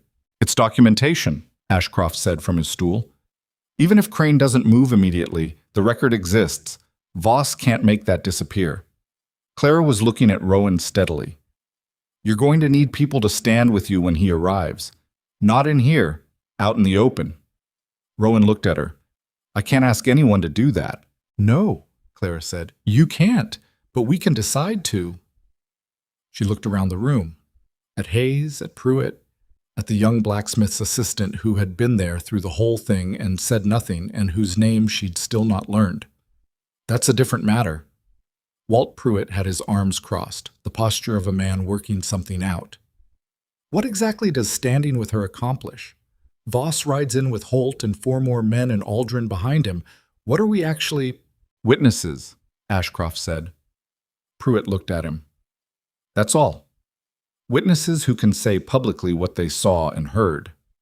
People Voss knows. People the territory knows. Ashcroft set down his cup. Voss can push around workers nobody's met. He can't as easily push around a town full of people with names and reputations, especially not with a territorial marshal on the other end of a telegraph line. Pruitt was quiet for a moment. Then he looked at Rowan. What do you need us to do? She thought about it. She was not accustomed to this, to having people asking her that question and meaning it. She'd spent her adult life being competent in ways that went largely unnoticed, managing situations with whatever was in her hands and not expecting backup. The novelty of it was slightly disorienting.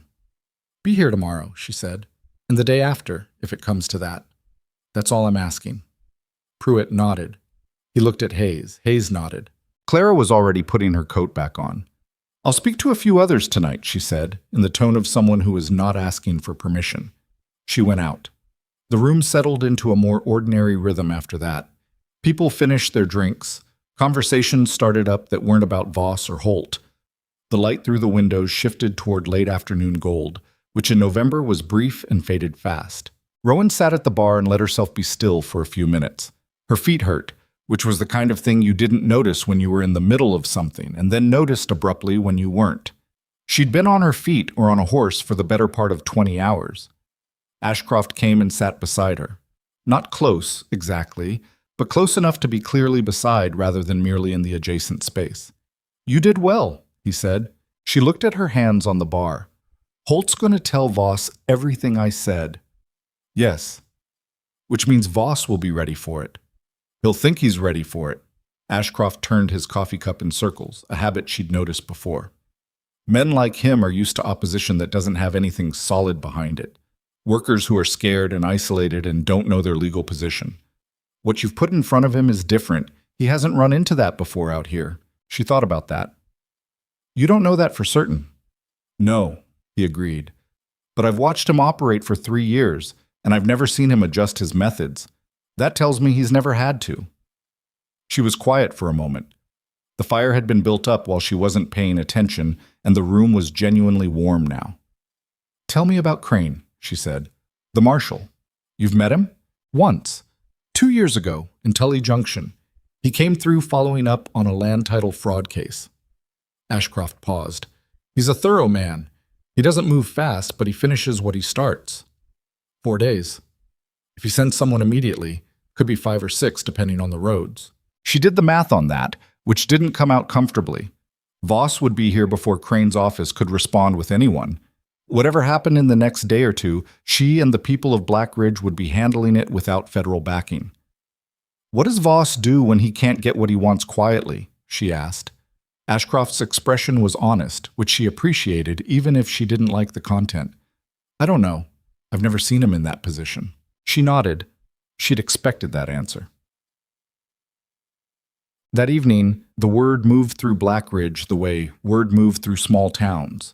Not through announcements, but through the particular network of people who told other people who told 2 more. By the time Rowan sat down to eat at the Copper Nail, she was aware of being looked at differently by people who'd barely registered her 3 weeks ago. Not all of it was friendly.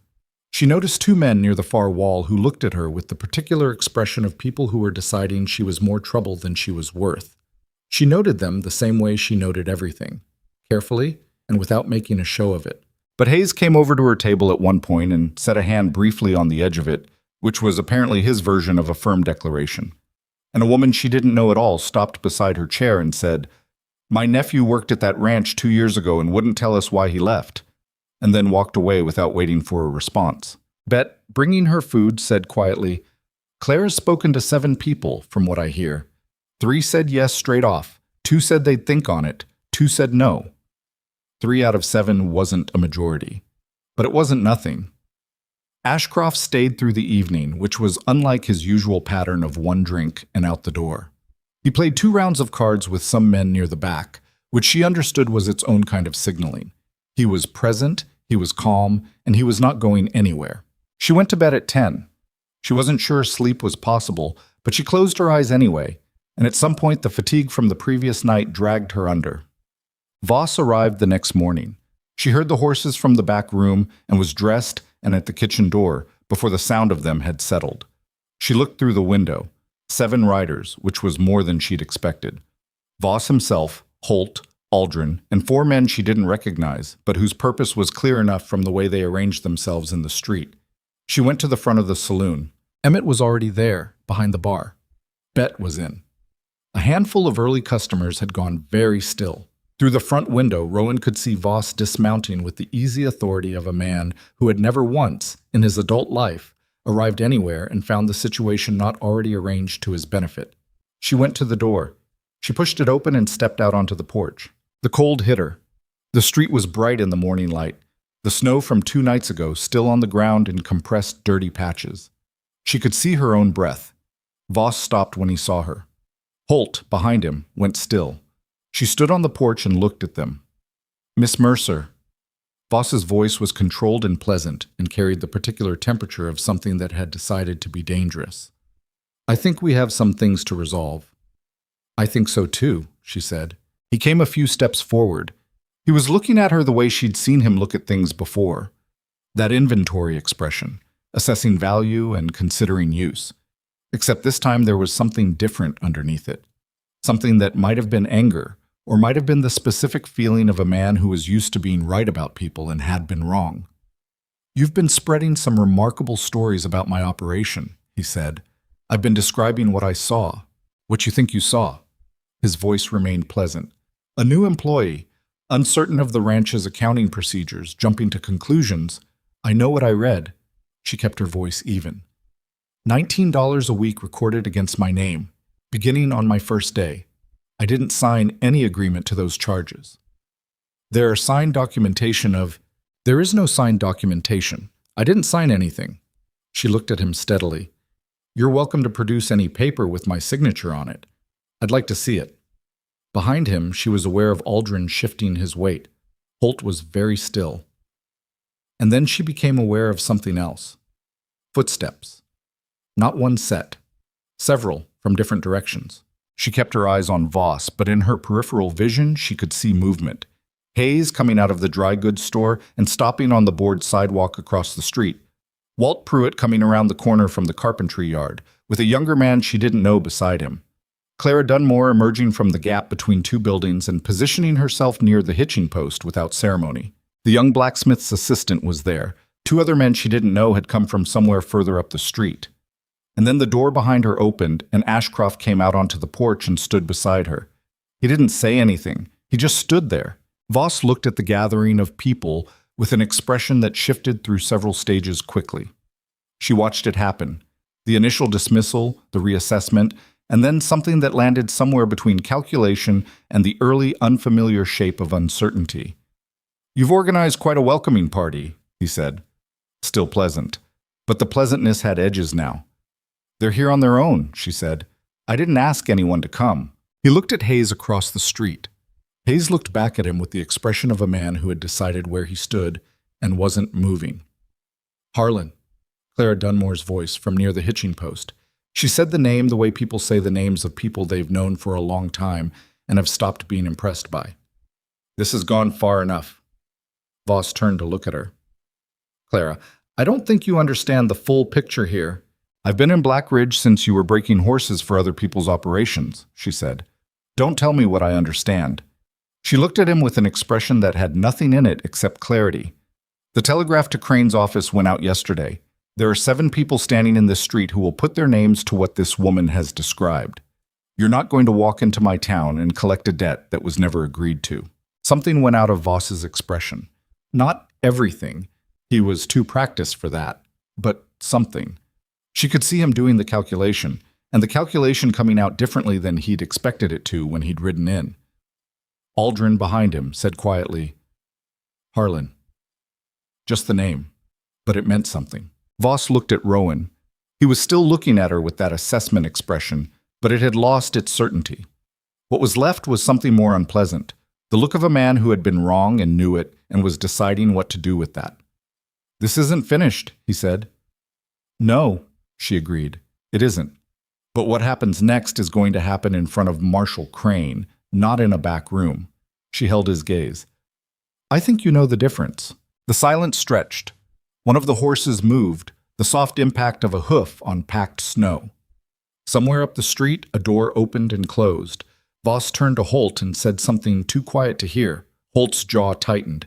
He looked at Rowan with the specific expression of a man filing something away for later. Then Voss turned his horse. He rode back up the street with Holt and the 4 men behind him. Aldrin stayed for a moment, looking at the porch, at the people ranged across the street. He looked like a man standing at a fork in the road and not enjoying either direction. He turned his horse and followed Voss. "Ma'am." The street stayed quiet for a moment after they left. Then sound came back into it. Not dramatically, just the ordinary ambient noise of a town going about its morning. Someone laughed somewhere. A dog barked once and stopped. Hayes crossed the street. He stopped at the bottom of the porch steps and looked up at Rowan. "How'd you know he'd back down?"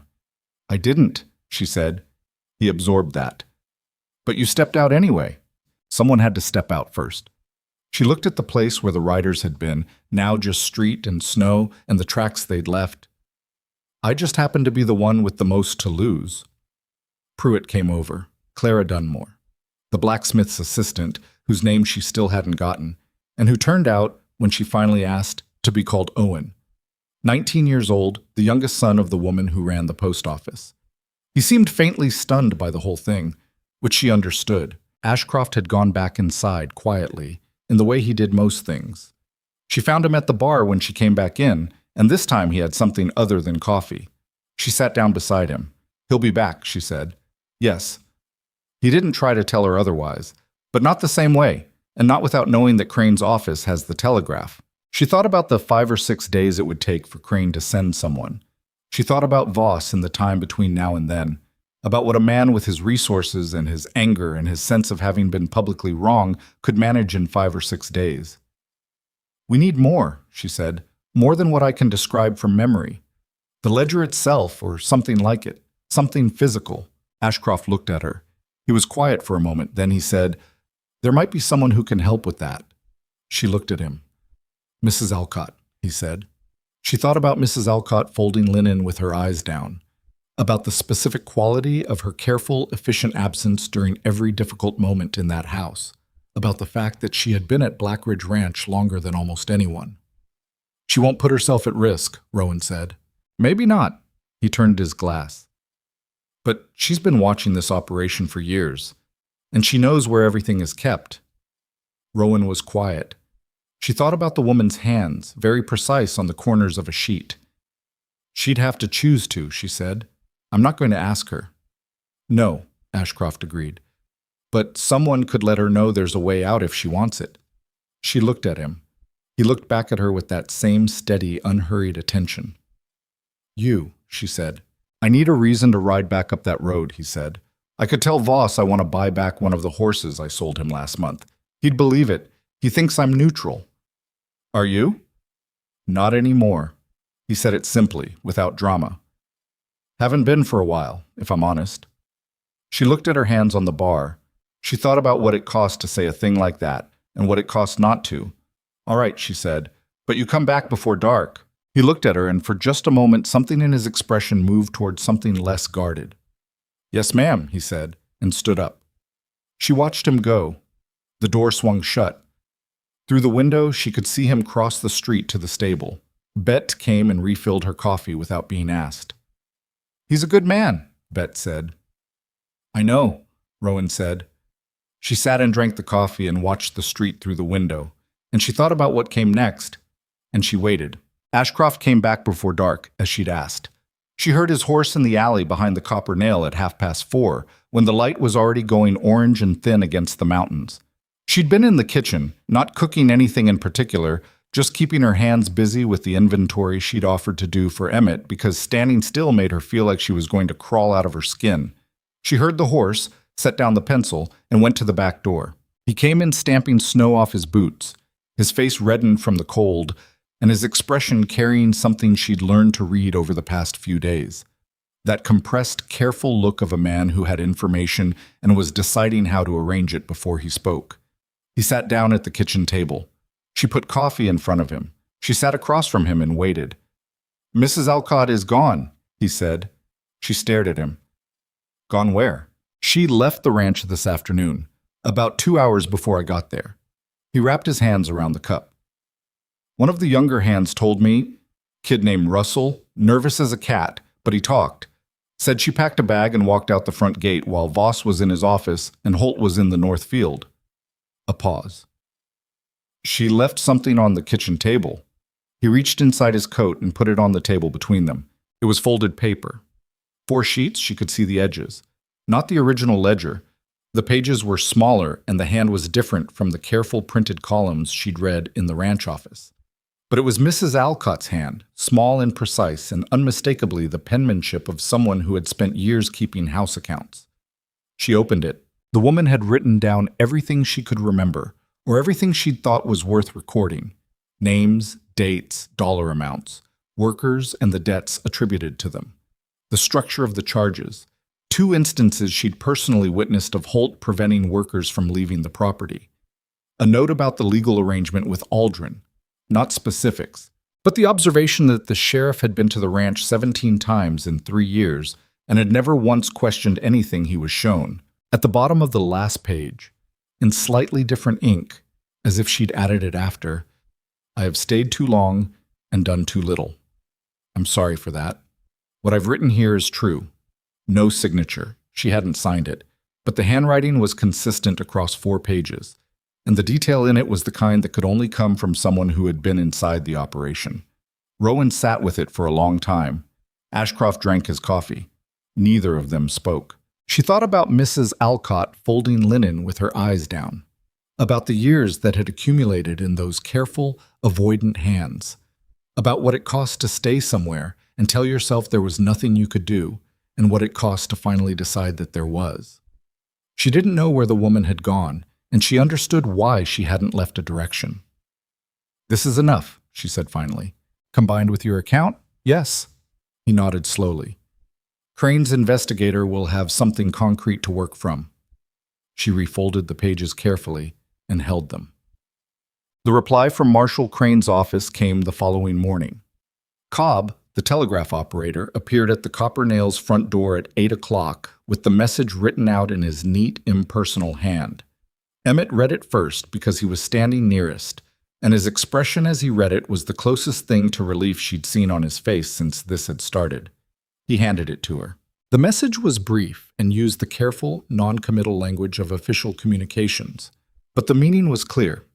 An investigator named Aldous Reeves had been dispatched from the marshal's office the previous day.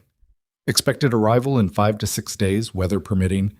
All individuals with relevant information were advised to preserve any documentation and refrain from actions that could compromise an official inquiry. That last part was aimed, she suspected, at everyone. She read it twice, handed it back to Emmett, and sat down. She was aware that 5 to 6 days was still 5 to 6 days, and that Voss was somewhere north of town with Holt and 4 men whose purpose was not ambiguous. The telegraph message didn't put a fence around her. It just meant that whatever Voss chose to do now, he'd be doing it with a federal investigator on the road behind him. Whether that was enough to keep him still, she genuinely didn't know. Clara Dunmore appeared at 9 with Hayes close behind. She'd clearly already seen Cobb or heard from someone who had, because she came in with the purposeful expression of a woman who had the information and was already deciding what to do with it. "Reeves," she said, settling into a chair. "I know that name. He handled the Donahue land case up in Merritt County 2 years ago. That was a complicated business, and he got it sorted." She looked at Rowan. "He's competent." "Good," Rowan said. "We still have several days." "I know. Voss won't move openly." Clara looked at the window, as if she could see north through it. "Not now. He knows what the street looked like yesterday. He knows who was standing there. But he has other means." She didn't elaborate, and she didn't need to. Rowan had been thinking about the same thing since last night. Men like Voss had multiple ways of managing problems, and public confrontation was only one. There were quieter approaches.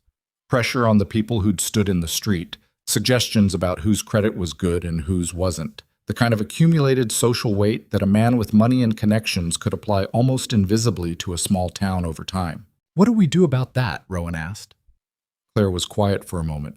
She had the expression of someone who was weighing something they'd already weighed but wanted to be sure about. We do what we've been doing, she said. We stay visible. We stay together. And when Reeves arrives, we make sure he has everything he needs. She looked at the folded pages that Rowan had set on the table. Is that what I think it is? Mrs. Alcott's account, written in her own hand.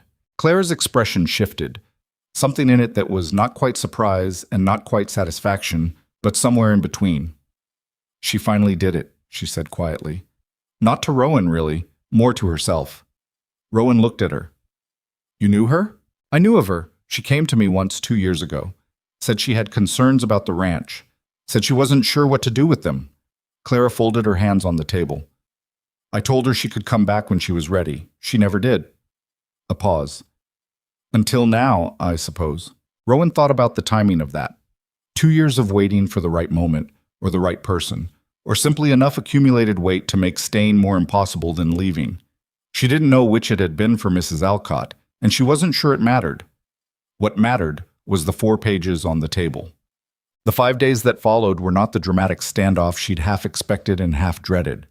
They were something more complicated and less satisfying than that, which was probably a better description of most real confrontations. Voss did not ride back into Blackridge in force. He did not arrive with lawyers or sheriffs or additional hired men. What he did, as near as she could piece together from what filtered back to town, was retreat. Not fully, and not in any way that looked like retreat, but strategically, into the particular posture of a man who was reassessing what he was dealing with. Holt came through town twice more in those 5 days, each time alone and each time without stopping at the Copper Nail. She watched him from the window both times. He looked like a man who had been told to observe and was containing whatever he actually wanted to do. Aldrin was conspicuously quiet, which Clara said was its own kind of information. On the 3rd day, a ranch hand came into town on his own. Not sent, she gathered, but slipped away during a shift change. His name was Carveth, and he was perhaps 35, with the face of someone who had been outside in hard weather for most of his adult life. He came to the Copper Nail and asked for Rowan by name, which surprised her, and when they sat down he was quiet for a long moment before he said anything. I've been out there 8 months, he said. The debt they've got on my books is $112. She looked at him. 8 months of work, and they had over $100 on him in fictional charges. Have you signed anything? She asked. A contract. First week. He looked at his hands on the table. I didn't read it all the way through. I know that was stupid. You weren't expecting to be deceived, she said. That's different from stupid. He looked up at her. He seemed slightly surprised by that, which told her something about the environment he'd been working in. There's others out there like me, he said. 3 or 4 who'd talk, if they knew it was safe. It's becoming safer, she said, but I can't promise you what I can't deliver. He nodded. He seemed to appreciate that she hadn't promised him something easy. She took his account, as specific as he could make it, and added it to the pages she was assembling. It was not a legal document, and she knew it, but it was a picture, and pictures could be powerful when the right person was looking at them. Aldous Reeves arrived on the afternoon of the 6th day, which was 1 day later than the telegram had suggested and somehow still felt earlier than she'd prepared herself for. He was not what she'd built in her mind. She'd been expecting someone with the official weight of authority visible on him, a man who arrived like a statement. What arrived was a lean, unremarkable person of about 50 with a traveler's dust on his coat and a habit of asking questions in a mild conversational tone that made it easy to forget, temporarily, that he was writing everything down. He came first to the Copper Nail because that was the address on the telegram, and he sat down across from Rowan at the same kitchen table where she'd read Mrs. Alcott's account and where Carveth had told her about his debt, and he listened to everything she said without interrupting more than twice. The first interruption. Can you describe the exact position of the ledger on the desk when you saw it? She could. She did. The second, the contract penalty clause. Did you retain any copy of the language? She hadn't. She described it from memory, as precisely as she could. He wrote everything down. When she finished, he looked at his notes for a moment and then looked at her. "You're aware," he said, "that most of what you've described is your account of what you observed, which matters, but is limited in what it can do on its own." "I know that." She pushed the folded pages across the table. Mrs. Alcott's account, and a signed statement from a current ranch employee named Carveth. She'd gotten his signature the previous evening, after explaining what it might be used for. "There are 2 other workers who came back to Black Ridge in the last 2 years who've agreed to speak with you. And Hayes, who runs the dry goods, has records of what those workers purchased when they left, compared against the wages they should have been carrying." Reeves looked at the papers. He picked them up and read through them in the same unhurried, mildly attentive way he'd listened to her. He turned Mrs. Alcott's pages over in his hands, as if feeling the weight of them. "This is more than I expected to find," he said. It was not a compliment, exactly. More like an observation that the job was going to be different from what the telegram had suggested. "There's more," Ashcroft said from the doorway. He'd been there through the whole interview, quiet enough that Reeves had barely glanced at him. "The sheriff here has had a working arrangement with Voss for at least 3 years. I can't document it, but I can tell you what I've seen and what others have confirmed to me. You might want to consider that before you involve Aldrin in any official capacity." Reeves looked at Ashcroft with the same mild expression. "And you are?" "Dane Ashcroft. I trade horses in this territory. I've done business with Voss twice and had opportunity to observe his operation at closer range than most." Reeves wrote down the name. He wrote down the observation about Aldrin without visible reaction. He was, she decided, a man who treated information the way a careful cook treated ingredients, received without judgment, sorted by reliability, used according to what the situation actually required. The investigation that followed was not a dramatic thing. It didn't resolve itself in a single day or a single confrontation. What Reeves did, over the next several days, was the slow, meticulous work of building a case the way you built a wall.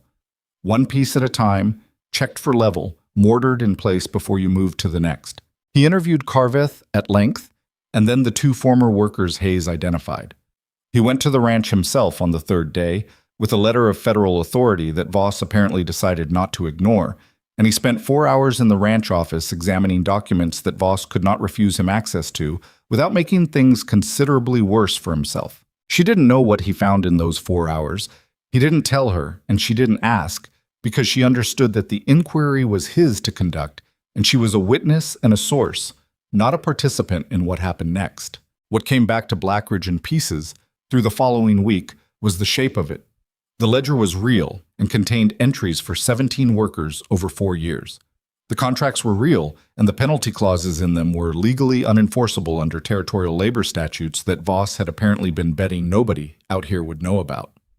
The arrangement with Aldrin was real enough that Aldrin resigned his position 3 days after Reeves's visit to the ranch, which was its own kind of answer. She heard about each of these things in the disconnected way that news traveled in a small town. From Emmett, from Clara, from Cobb, at the telegraph office, who was struggling with the competing demands of discretion and the desire to be the person who knew things. She listened to each piece and fitted into the picture she'd been building since the morning she'd stood on the porch and watched Holt and Voss and their riders come down the street. The picture, fully assembled, was both worse and more ordinary than she'd thought. Worse because of the scale. 4 years, 17 workers, debts ranging from modest to crushing. More ordinary because the mechanism was so simple. Take people who were vulnerable, convince them they had obligations they didn't have, and use the combination of isolation and manufactured debt to keep them from leaving. It didn't require elaborate scheming. It just required a particular willingness to treat other people as resources rather than as people. She thought about that a lot, in the quiet times between the activity of those weeks. Not with anger exactly, though the anger was there, but with the particular kind of thinking that comes when you've been close to a thing and need to understand its edges. She thought, what makes someone do that? Not the mechanics of it, that was straightforward enough, but the interior of it. The part where a man like Voss looked at a person like May, or Carveth, or the 4 workers who'd come through Hayes's store with less money than they'd earned, and decided that their situation was something to exploit rather than something to address. She didn't arrive at a satisfying answer. She wasn't sure there was one. Some people treated the vulnerability of others as an opportunity, And most of the reason for that was simply that they could, that nobody had ever made the cost high enough to matter. What she and Emmett and Clara and Ashcroft and the rest of them had done was make the cost visible. That was all. It wasn't elegant and it wasn't guaranteed, and the same machinery could be rebuilt somewhere else by someone willing to try again. But right now, in this place, it had stopped.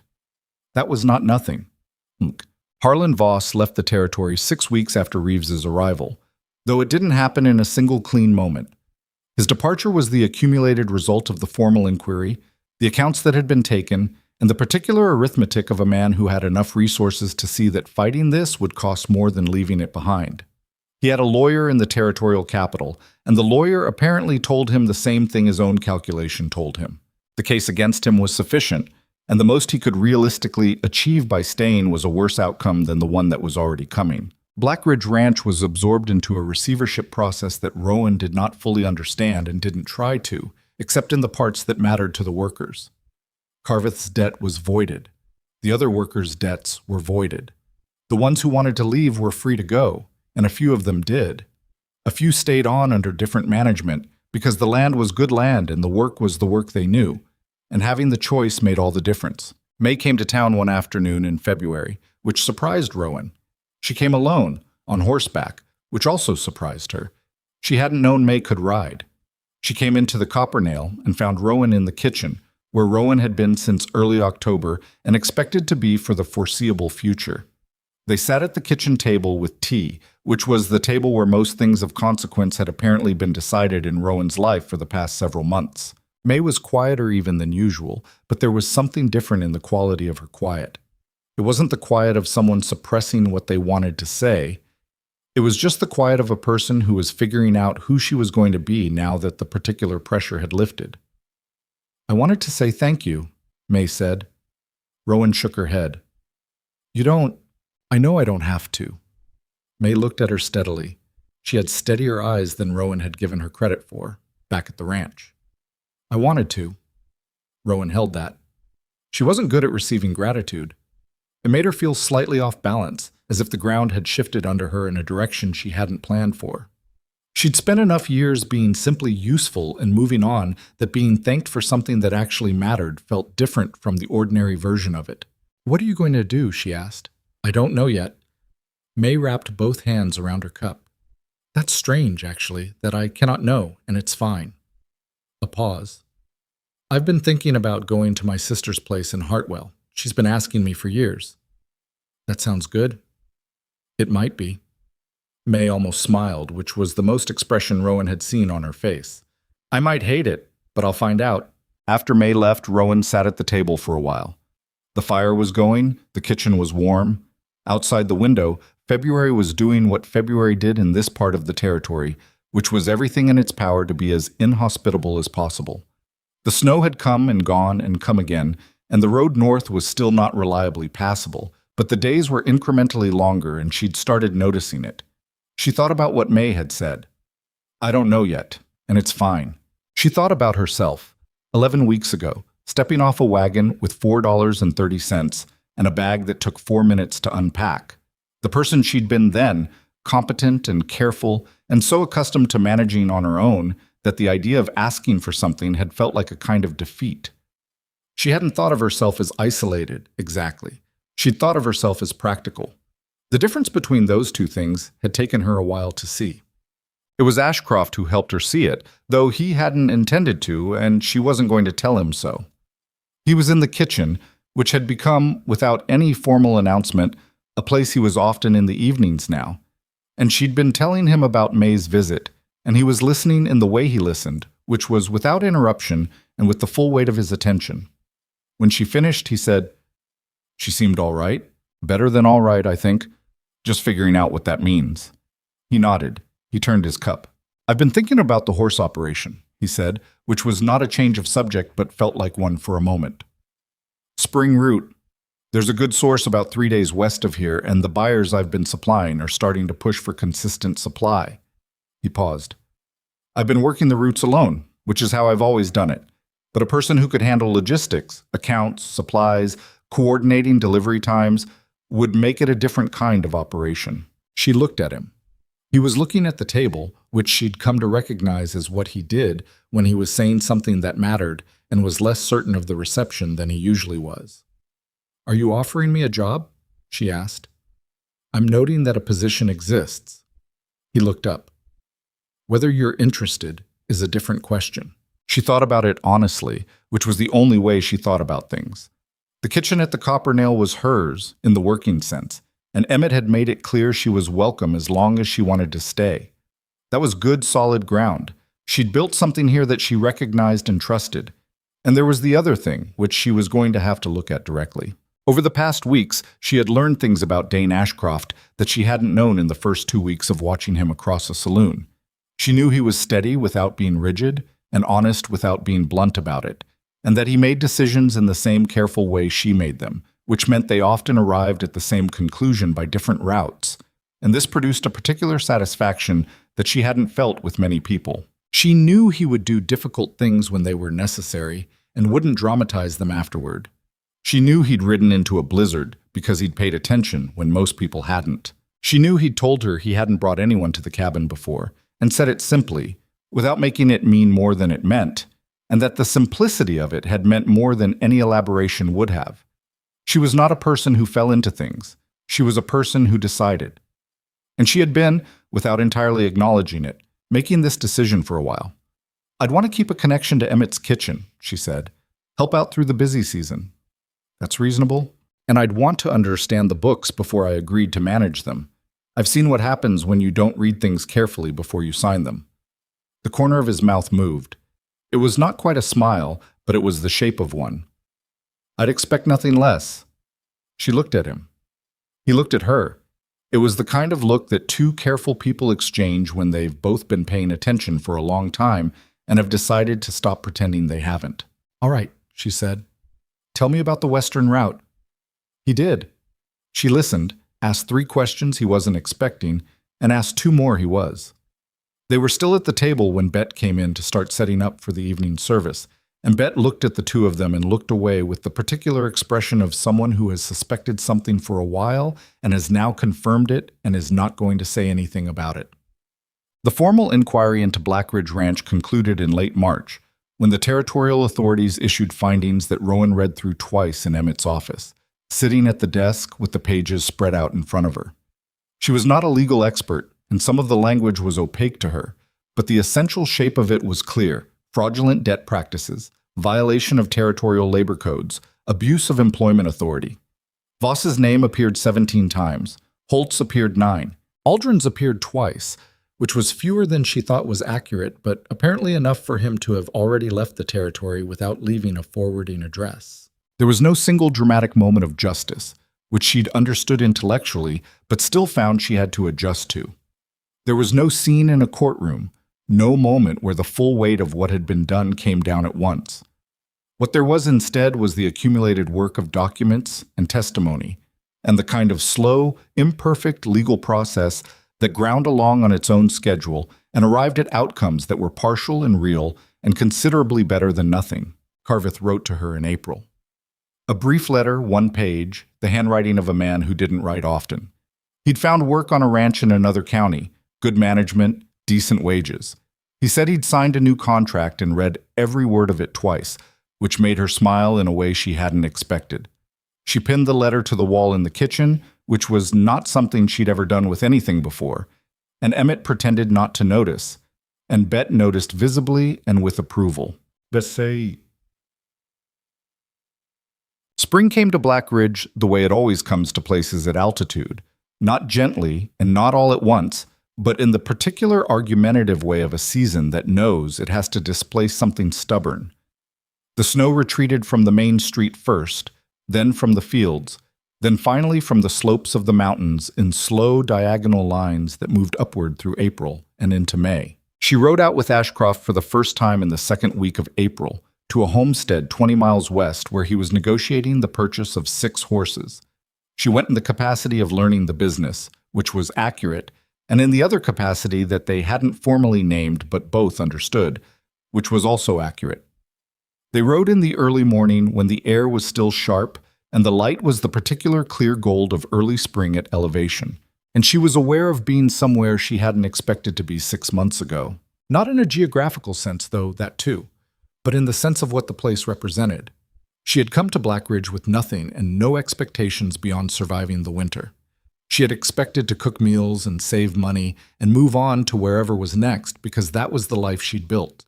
And she'd built it with the understanding that staying somewhere was a different kind of thing that required more than she usually had to give. What she'd found instead, and this was the part she turned over the most carefully because she wanted to be honest about it, was that belonging somewhere wasn't a thing that happened to you. It was a thing you made, the same way you made other things, by showing up and staying present and being willing to be seen when being seen was easier not to be. She had stood on the porch of the Copper Nail with Ashcroft beside her and said what she knew in front of the people who needed to hear it, and the town had arranged itself around that act in a way that changed what the town was. Not because she was extraordinary, but because she had done an ordinary thing under conditions that made it hard, and the people of Blackridge had recognized the doing of it and met it with their own. That was all it had been, and it had been enough. She thought, riding west through the April morning, about what it meant to have come somewhere with nothing. There was a version of her life where she had signed that contract, where the winter and the money and the desperation had been enough to make her put her name on a page she knew was wrong. She understood that version. She wasn't contemptuous of it. Sometimes people signed things they shouldn't because the alternative was worse, and you couldn't always blame them for the arithmetic of their situation. But she hadn't signed, and she wasn't entirely sure why in the end. It wasn't heroism. She didn't think of herself that way. It was more that signing it would have required her to pretend she hadn't read it, and she couldn't do that. She was constitutionally incapable of pretending she hadn't read something she had. That small, stubborn thing, the refusal to unsee what she'd seen, had been the beginning of all of it. She came back to Blackridge in the afternoon with Ashcroft and 6 horses behind them, and the town was doing what it did in the middle of an April day, which was going about its business in the unhurried way of a place that had found its rhythm again after a disruption. She tied her horse at the rail outside the Copper Nail and went in. Emmett was at the bar. He looked up. He said, "Good ride?" "Good ride," she said. Clara was in. "She wants to talk to you about something for the spring fair. Something about food." "Tell her I'll come by tomorrow." "Already did." He went back to his accounts. She went to the kitchen. She stood in it for a moment. The familiar stove, the pans she'd arranged the way she liked them. The window that looked out onto the side yard where the first green was coming up through the frozen ground. The letter from Carveth on the wall. A sketch of the western route that she and Ashcroft had worked out together, pinned beside it. She was here. This was a place she was from now, or close enough that the difference didn't matter. She took off her coat. She built up the fire. She started thinking about what to make for dinner, which was the most ordinary thought she could be having, and it felt like the right one. Later, she would not be able to say exactly when she had stopped thinking of herself as someone passing through. It hadn't been a single moment. It was the accumulated weight of ordinary days, mornings in the kitchen, evenings at the table with Ashcroft, the slow architecture of trust built between people who had done something hard together and come out on the other side knowing each other better for it. She had arrived in Blackridge with a broken wagon behind her and $4.30, and the particular self-sufficiency of a person who had learned not to need much because needing things was a way of getting hurt. She had not come looking for community or belonging or any of the things that tend to appear in the kinds of stories people tell about lives that turned out well. She had come looking for wages and work and the simple fact of surviving the winter. What she found was more complicated and less comfortable and considerably more real than that. She found out what she was made of, which turned out to include things she hadn't known were there. Not courage in any dramatic sense, but the specific willingness to say a true thing in front of people who needed to hear it, even when silence would have been easier. She found out that asking for help was not the same as being weak, and that other people's willingness to stand beside you was not a thing you could manufacture, but was a thing you earned, slowly, by being the kind of person who showed up. She found, sitting in a kitchen that had become hers over a winter she hadn't expected to survive intact, that a life could be rebuilt from almost nothing. Not easily, not without cost, not without the particular specific luck of a horse trader who paid attention, and an old woman who finally wrote down what she knew, and a town full of imperfect people who decided, when it mattered, to be something better than afraid. But it could be done. She was evidence of that. She put the pot on the stove. Outside the window, the light was going gold on the mountains, the long spring evening stretching itself out the way evenings did when the days were finally getting longer. She heard the front door of the saloon open, and then Ashcroft's voice asking Emmett something in the low, particular register she knew by now without having to think about it. She listened to the ordinary sound of it. She let it settle around her. Then she went to work.